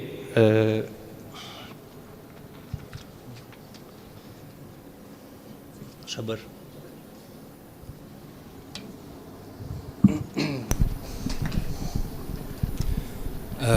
Salam alaikum. J'ai plusieurs questions. Je vais m'adresser d'abord à mes sœurs. Alia Ben, Sharmin Ben et Zishan Ben. Comment est-ce que vous avez concilié le port du voile et les études ? 1. 2. Dans la vie professionnelle, comment ça s'est passé et ça se passe ? Donc ça, c'était concernant ça. Ensuite, une question pour Abbas et pour Zishan Ben de nouveau, même si elle y a répondu de manière partielle et que demain matin, elle retourne faire prépa MPSI.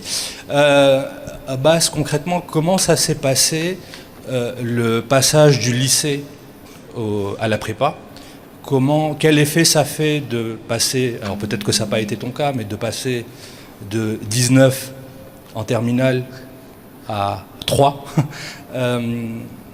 la pression, comment on la gère. Autre question également, avec la réforme au lycée, on demande aux élèves de faire le choix des options à partir de la première. Donc en première, les élèves doivent choisir 3 options, en conservent 2 en terminale, en abandonnent une. Et alors cette année ça a changé, mais l'année dernière, les maths n'étaient plus obligatoires. Donc il y avait une matière qui s'appelle enseignement scientifique, qui regroupe les sciences et vie de la Terre, la physique-chimie et les mathématiques, mais de base.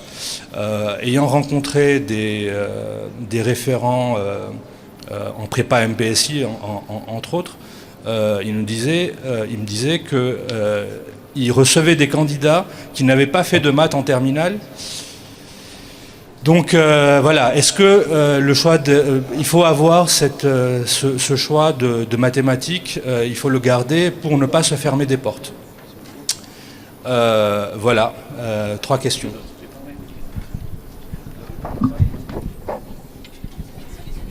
Tiens, je te le donne. Merci.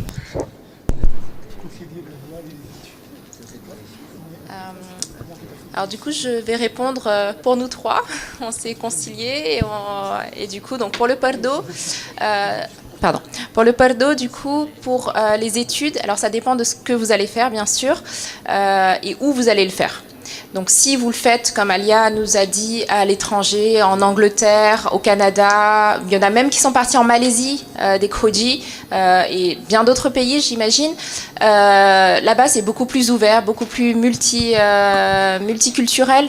Donc ça va être beaucoup plus facile dans ces pays-là de porter le pardo. Maintenant, à Paris, les écoles, c'est compliqué. Donc pour les écoles, il faudra sûrement l'enlever. En tout cas, moi, personnellement, à l'université, c'est autorisé. Donc, j'ai pu le porter pendant toutes mes études. Donc, il n'y a pas de souci. Donc, voilà. Après, ça dépend de vos choix, de ce que vous souhaitez faire. Et au niveau du travail, j'ai eu beaucoup d'appréhension. J'avais très très peur d'aller juste déposer mon CV. Je disais à mon mari, il faut que tu m'accompagnes, je peux pas y aller toute seule parce que voilà, je voulais pas être confrontée à le visage du titulaire qui retombe parce que j'arrive en pardo. Donc du coup, ben voilà, j'y allais accompagner. C'est vrai que ça fait un soutien. J'ai eu des cas où voilà, on m'a dit non catégorique. Il y en a même qui me l'ont dit clairement que voilà, vous portez le voile, je peux pas. Donc c'est vrai que c'est difficile, mais voilà, après je le savais d'avance. Et du coup, voilà, j'ai eu des mauvaises expériences, mais j'en ai eu des très bonnes aussi, où ils m'ont dit, mais oui, il n'y a pas de souci, il n'y a vraiment pas de problème, et j'ai pu travailler très bien avec le pardo. Je travaille encore avec le pardo, et pourtant, je suis allée à la pharmacie la plus proche de chez moi en disant, je voudrais ces jours-là, parce que au niveau des enfants, je ne peux pas me débrouiller autrement, je viens d'arriver dans la ville, et alhamdoulilah, voilà, ça s'est très bien passé. Donc là, je dis pour la Réunion, c'est vrai que c'est plus facile ici, mais à Paris, pareil, je le portais. Je faisais peut-être un trajet un peu plus long parce que voilà, il y a des quartiers où c'est plus facile de se faire accepter, mais on se sent aussi mieux dans ces quartiers-là aussi. Donc finalement, c'était un bien pour un mal, un mal pour un bien, pardon.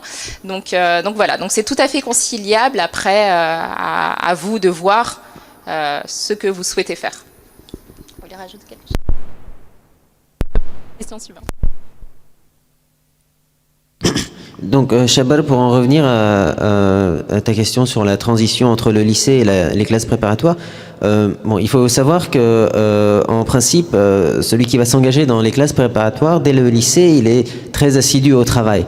Donc, il a un certain sens de l'organisation qu'il va à nouveau mettre à profit en prépa. Alors, l'emploi du temps est très chargé. On a des contrôles assez couramment. En fait, si tu veux, ça reproduit le système du lycée, mais en plus intensif, ce qui nécessite de la part de l'étudiant un peu plus d'efficacité, beaucoup d'organisation, de la persévérance et surtout un suivi régulier, c'est-à-dire qu'on ne peut pas attendre le dernier moment pour réviser. L'avantage de la classe préparatoire, contrairement aux universités, c'est qu'il y a un encadrement très strict où les professeurs suivent vraiment les élèves. Et il faut savoir, justement, quand on s'engage en classe préparatoire, que le passage entre la première année et la deuxième année n'est pas systématique. Il y a un écrémage à l'issue de la première année, qui est un écrémage bénéfique, à vrai dire. Les professeurs savent que tel et tel élève ne sont pas faits pour poursuivre leurs études en prépa, et donc il faut leur interdire l'accès à la deuxième année. Donc au niveau du corps professoral, il y a vraiment un suivi très strict. Donc à ce niveau-là, il faut être rassuré. C'est difficile, mais c'est pour le bien des élèves. Il se trouve qu'en réalité, la prépa nous met dans un esprit de compétition, parce qu'il ne s'agit plus d'avoir des bonnes notes, il s'agit maintenant d'avoir les meilleures notes. On est dans un esprit de compétition, donc c'est de l'adrénaline en permanence. Les élèves en général, ils adorent ça. Et le truc, c'est que ça dure 1 an et demi, c'est intensif, c'est assez bref. Du coup, pour ce qui est de la notation, il ne faut pas avoir peur. Effectivement, on peut passer de très bonnes notes en terminale à de très mauvaises notes en prépa, mais ce qu'il faut retenir des mauvaises notes en prépa, c'est qu'elles mettent en évidence votre ignorance. Elles vous encouragent justement à apprendre. elle vous encourage à accélérer votre apprentissage pour essayer de rattraper vos lacunes en fait dans le court délai qui vous sépare des concours. Et puis surtout, il faut bien se dire qu'il ne faut pas désespérer face à ces mauvaises notes, parce qu'après tout le monde est dans la même galère. Tous les camarades de classe sont dans la même galère. Après tout, il s'agit juste de notes qui doivent être étudiées en tant que classement. L'élève doit se demander comment il se situe par rapport aux autres dans la classe, parce qu'à l'issue des classes préparatoires, ce qu'il y aura, c'est un concours. Ce n'est pas un examen, c'est un concours. Il ne faut pas avoir la moyenne pour entrer dans telle école. Il faut être parmi les meilleurs. C'est comme ça que ça marche.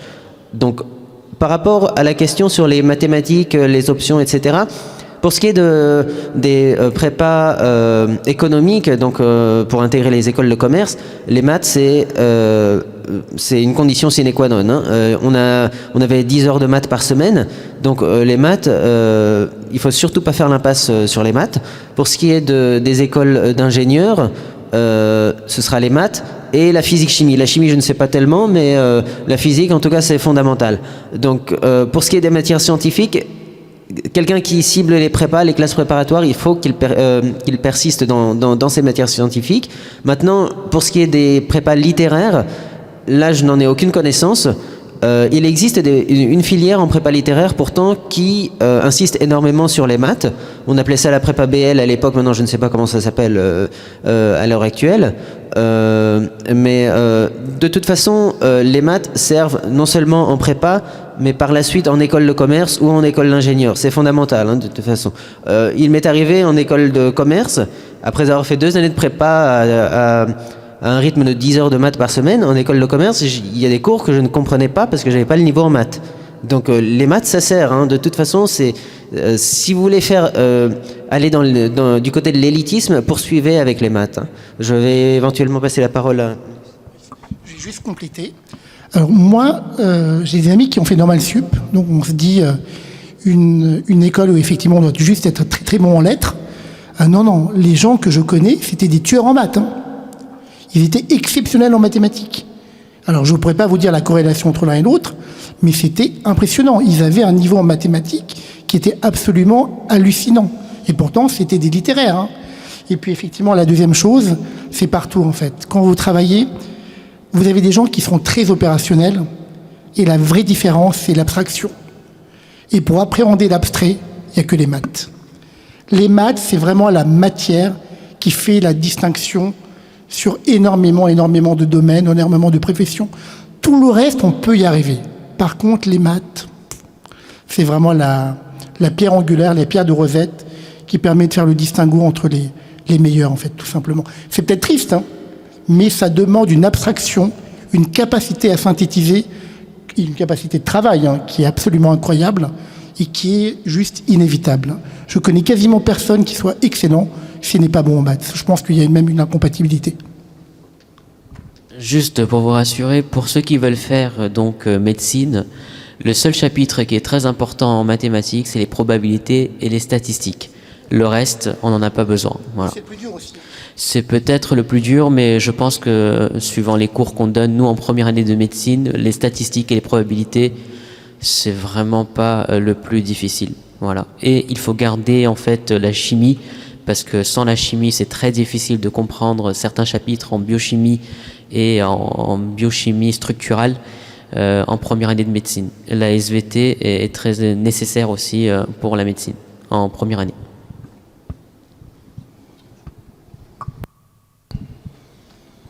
Alors, je vais poser la question selon l'ordre d'arrivée. J'ai 2 questions sur Epitech. Alors, un médecin formé à La Réunion est équivalent d'un autre formé à Paris. Un ingénieur d'Epitech est-il vraiment différent de celui formé de Centrale? Et la deuxième question sur Epitech, c'est est-ce que l'école Epitech, c'est bien?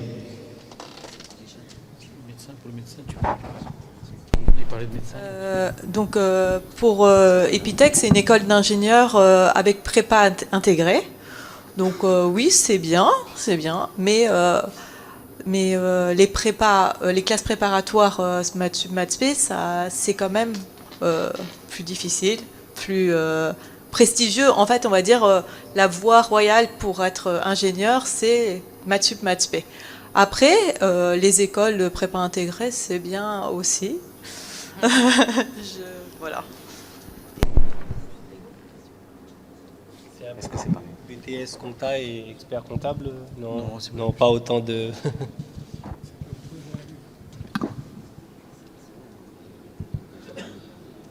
N'hésitez pas hein, s'il y a des questions. Je pense que on va pas tarder à clôturer. Alors, il y a une question par SMS. Quels sont vos conseils pour devenir notaire? Quelles sont les écoles conseillées? Et comment ouvrir son cabinet plus tard? Donc, pour la profession de notaire, donc, si je me trompe, on a une formation à La Réunion, c'est-à-dire qu'on peut passer le master patrimoine. Et après, il y a des formations dans les universités pour avoir le diplôme de notariat. Il y a à Toulouse, il y a certaines facs à Paris. Et je me demande si Madame Chania, tu me diras, si Madame Zatara qui s'occupe ici, je crois, de la formation. Donc on a tout ici à La Réunion pour réussir dans ce domaine. Pour l'ouverture des études, donc là il y a eu une réforme depuis quelques années. On a eu des tirages au sort, c'est-à-dire qu'il y a des études qui ont été ouvertes à La Réunion, plusieurs, pour mettre fin un peu à la pénurie des notaires. Et il y a beaucoup de jeunes notaires qui ont pu s'installer et ouvrir leurs études à La Réunion. Donc il y a toujours des places. Donc actuellement, ils cherchent, il y a quelques places, il va y avoir un tirage au sort, donc je ne sais pas encore la date. Mais donc il y a un projet sur Mayotte. Donc on va avoir un tirage au sort sur Mayotte. Et il y a toujours des tirages au sort chaque année pour l'ouverture des études. Donc, mais il faut avoir le diplôme. Et après, il faut tenter sa chance aussi dans ce domaine. Alors, il y a plusieurs questions sur le voile. Tout à l'heure, on avait posé la question aux sœurs. Est-ce qu'il y a des métiers encore qui sont non accessibles aux Krodi ou aux Shia? Donc, notamment, concernant le voile, est-ce que, par exemple, une fille qui porte le voile, qui veut faire médecine, est-ce qu'elle est acceptée dans les hôpitaux, dans les cliniques? Est-ce que, au tribunal, une avocate peut porter son voile? S'il y a une étudiante qui vient vous voir et qui veut faire un stage chez vous, est-ce que vous l'accepteriez?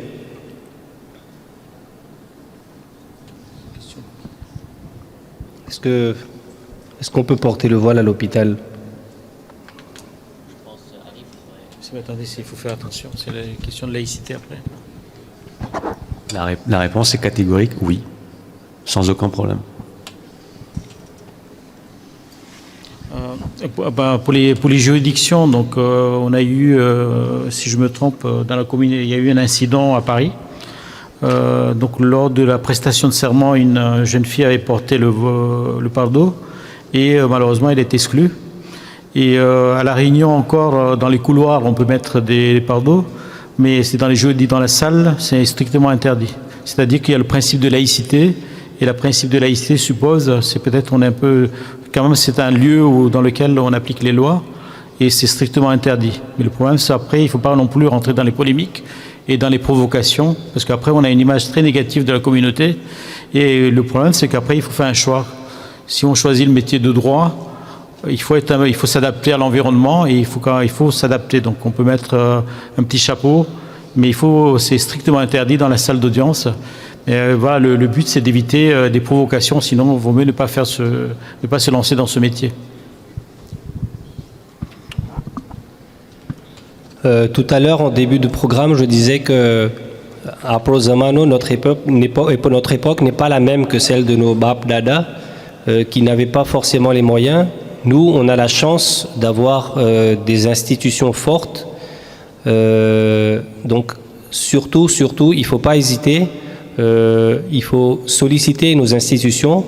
Vous avez besoin de cours supplémentaires, vous avez besoin de faire vos études. Les parents n'ont pas forcément les moyens. Donc, les Djamat entre eux, par exemple, Djamat de La Réunion peut entrer en contact avec Djamat de Paris et essayer de trouver des solutions. Et que les côtés financiers, tout ce qui est technique, ça ne doit pas poser problème pour les études. Donc, si vous avez de l'envie, il faut y aller, il ne faut pas se bloquer à cause des problèmes financiers. Un paquet de cigarettes par jour, le coût d'un étudiant. Voilà. Il faut le dire. Le coût d'un étudiant équivaut à un paquet de cigarettes par jour, c'est ça? Donc il ne faut pas fumer. Que pensez-vous de la prépa? Alors on a 10 minutes parce que il est assez tard, donc on a 10 minutes. On va essayer de réunir toutes les questions et répondre à ces... Mais si jamais au-delà de ces 10 minutes vous avez d'autres questions, donc il ne faut pas hésiter à les envoyer. On va essayer de vous rediriger vers les professionnels. Que pensez-vous de la prépa éco à Belle-Pierre? Quels sont les conseils pour réussir sa prépa? Organisation, colle, peut-on quand même sortir? Comment faire face aux mauvaises notes pour ne pas se décourager? Donc là, on parle de... En fait, pour ce qui est de la prépa de Belle-Pierre, moi j'en ai entendu dire que la charge de travail était très lourde. Il se trouve que à ma connaissance, des étudiants de cette prépa ont déjà réussi à accéder aux meilleures écoles. Quand j'étais à HEC, l'une des premières personnes que j'ai rencontrées, c'était quelqu'un qui venait de Belle-Pierre, qui avait intégré à HEC à l'issue de ces 2 années de prépa. Pour ce qui est de l'enseignement, à mon avis, il doit être similaire à celui qui est prodigué dans l'ensemble des prépas en métropole. Maintenant, chacun assimile les enseignements à sa manière, chacun s'organise comme il peut. La prépa, c'est en grande partie une question d'organisation. Il y a une énorme charge de travail, mais il ne faut pas se dire que la charge de travail est une contrainte, que si vous n'êtes pas capable de supporter cette charge de travail, vous n'allez pas réussir. Non, moi par exemple, dans la prépa où j'étais, on avait une charge de travail assez légère, on avait beaucoup de temps libre. On avait énormément de temps libre, du coup ça me permettait de bien m'organiser dans mon travail, de me focaliser sur ce qui était important, sur mes lacunes. C'est comme ça que ça marche en fait. La prépa, il faut se frayer un chemin dans toute cette charge de travail. Et quelle que soit la prépa dont vous serez issu, vous pouvez accéder aux meilleures écoles à condition d'assimiler l'enseignement de manière efficace. D'ailleurs, quand vous entrez dans les grandes écoles de commerce, vous vous rendez compte qu'il y a énormément de gens qui viennent de petites prépas de toute la France, de petites villes dont vous ignorez le nom, quoi. Je peux compléter, s'il te plaît, Talib. Juste une petite chose. À un moment, il y a une image que je trouve très belle, c'est Gengis Khan qui passe ses soldats en revue. Il prend le premier soldat, il prend la flèche, il la prend sur ses genoux, il la casse. Il prend le deuxième soldat, il prend la deuxième flèche, il la casse. Pareil pour le troisième. Après, il prend la 4e, 5e, 6e, 7e flèche. Il essaie de les casser, il n'y arrive pas. Et la conclusion qu'il dit, tout seul on est faible, ensemble on est invincible. Moi, ce que je constate dans les études que j'ai faites, le groupe est extrêmement important. Si on est seul et qu'on n'a personne autour de soi, vous aurez du mal, parce que vous aurez toujours des moments de faiblesse, il y a des choses que l'on ne comprend pas, alors que si vous êtes entouré par des personnes, un groupe motivé, les autres pourront combler vos faiblesses en fait. Et à plusieurs, on est bien plus efficace. Une phrase dit simplement « tout seul, on va plus vite, ensemble, on va plus loin ». Alors effectivement, la prépa de Belle-Pierre, elle présente également cet avantage pour vous, réunionnais, cet avantage qui est que vous êtes à proximité de votre famille, que vous avez le soutien familial, que vous n'êtes pas seul justement. Donc c'est un avantage qui est non négligeable. Se dire qu'il faut absolument faire sa prépa à Paris n'est pas forcément une bonne idée.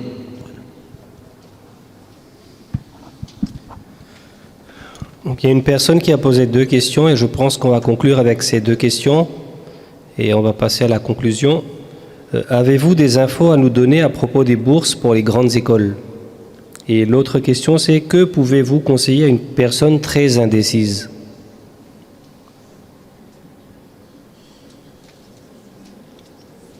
la bourse concernant les... Alors, à mon époque, dans le cadre de la politique de continuité territoriale, on bénéficiait d'énormément d'aides, en fait, pour les études en métropole, parce qu'il fallait que les Réunionnais soient logés à la même enseigne que les résidents de métropole. Donc, on était aidés notamment sur les billets d'avion, on était énormément aidés également sur l'installation, le logement. Pour ce qui est il y a pas mal de grandes écoles qui offrent les frais de scolarité si vous avez ne serait-ce qu'un petit critère d'éligibilité à la bourse du Crous.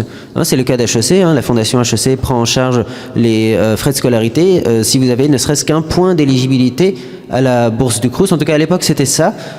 Donc, pour ce qui est des aides, à l'heure actuelle, nous, on n'est pas à jour parce que c'est loin derrière nous, mais ça doit sans doute exister et il faut prendre la peine, encore une fois, de se renseigner sur ce à quoi vous avez droit.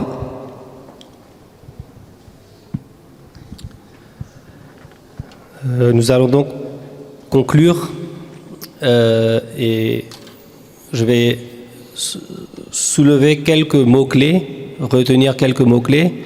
Et pour ceux qui veulent revoir la conférence, je pense que ça sera disponible sur Crodia TV, donc n'hésitez pas. Alors, quelques mots-clés, j'ai retenu heureux. Donc, en faisant de longues études, on est heureux. C'est une fierté pour soi, pour la famille, pour la communauté. Il y a Alia Ben qui a dit « tout est accessible ». Donc, il faut pas avoir peur. On a parlé de bagages, donc on peut concilier religion et vie professionnelle, surtout pour les femmes. On a parlé d'excellence, il faut viser l'excellence, il faut être bien entouré, donc il y a le soutien des parents, etc., etc. Quelques mots-clés que j'ai retenus. Voilà, j'espère que les experts et les professionnels ont réussi à vous donner goût, à continuer vos études, à aller loin. C'était l'objectif de cette table ronde. Donc j'espère de tout cœur que surtout vous, allez de l'avant, agarvado, réussissez, tamé réussir tasso. Donc ça sera une satisfaction personnelle, vous aurez confiance en vous, parce que après Joyce, à Dunia, le mot confiance en soi revient très souvent, problème de stress, problème de dépression, tu as confiance en vous, il y a des problèmes, tu as touché. Donc non seulement c'est une satisfaction personnelle, vous aurez des bagages, ça sera une satisfaction pour les parents, pour la famille, et surtout c'est une réussite communautaire. Après communauté jeune agarvadene to communauté une fierté qui va. Donc voilà un peu ce qu'on voulait transmettre. J'espère que on a réussi à vous donner goût. Une petite touche personnelle qu'il faut pas négliger, que étude n'est pas barabar, connaissance barabar, mais il faut pas oublier la spiritualité. Emna tay que on ekdam bani lao ne pas khuda ne bhuli jao. Moi, je pense que les médecins nous akido vadare jare jota se ne cœur ouvert operation karta se quelqu'un que ça vraiment khuda se comment le corps il est constitué. Khuda ne na bhuljo. Khuda ne bhuli jaso ne to ça sert à rien et aussi connaissance va avec bon comportement, parce que après passer gani fere bo ilma vise na on se sent quelqu'un ne ibadu maîtrise karavai कोई ने अपने जुगे ना करे पर souvent le prophète il a été envoyé pour parfaire la morale et le bon comportement. Donc, surtout Naboulou, c'est juste une petite touche de rappel. Et pour finir, on va réciter un sourate Fatiha pour tous nos marhoumin. Bismillahirrahmanirrahim. Alhamdulillahi rabbil alamin.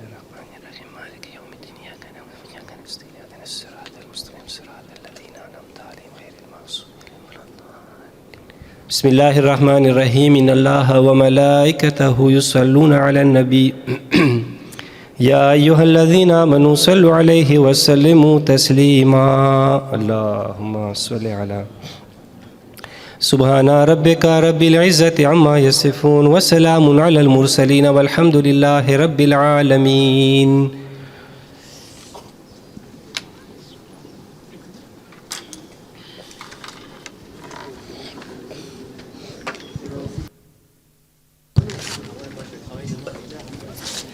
Merci à tous d'être venus aussi nombreux, hein. C'est vraiment une réussite pour les organisateurs. Ça va nous donner envie de réorganiser un programme de ce genre.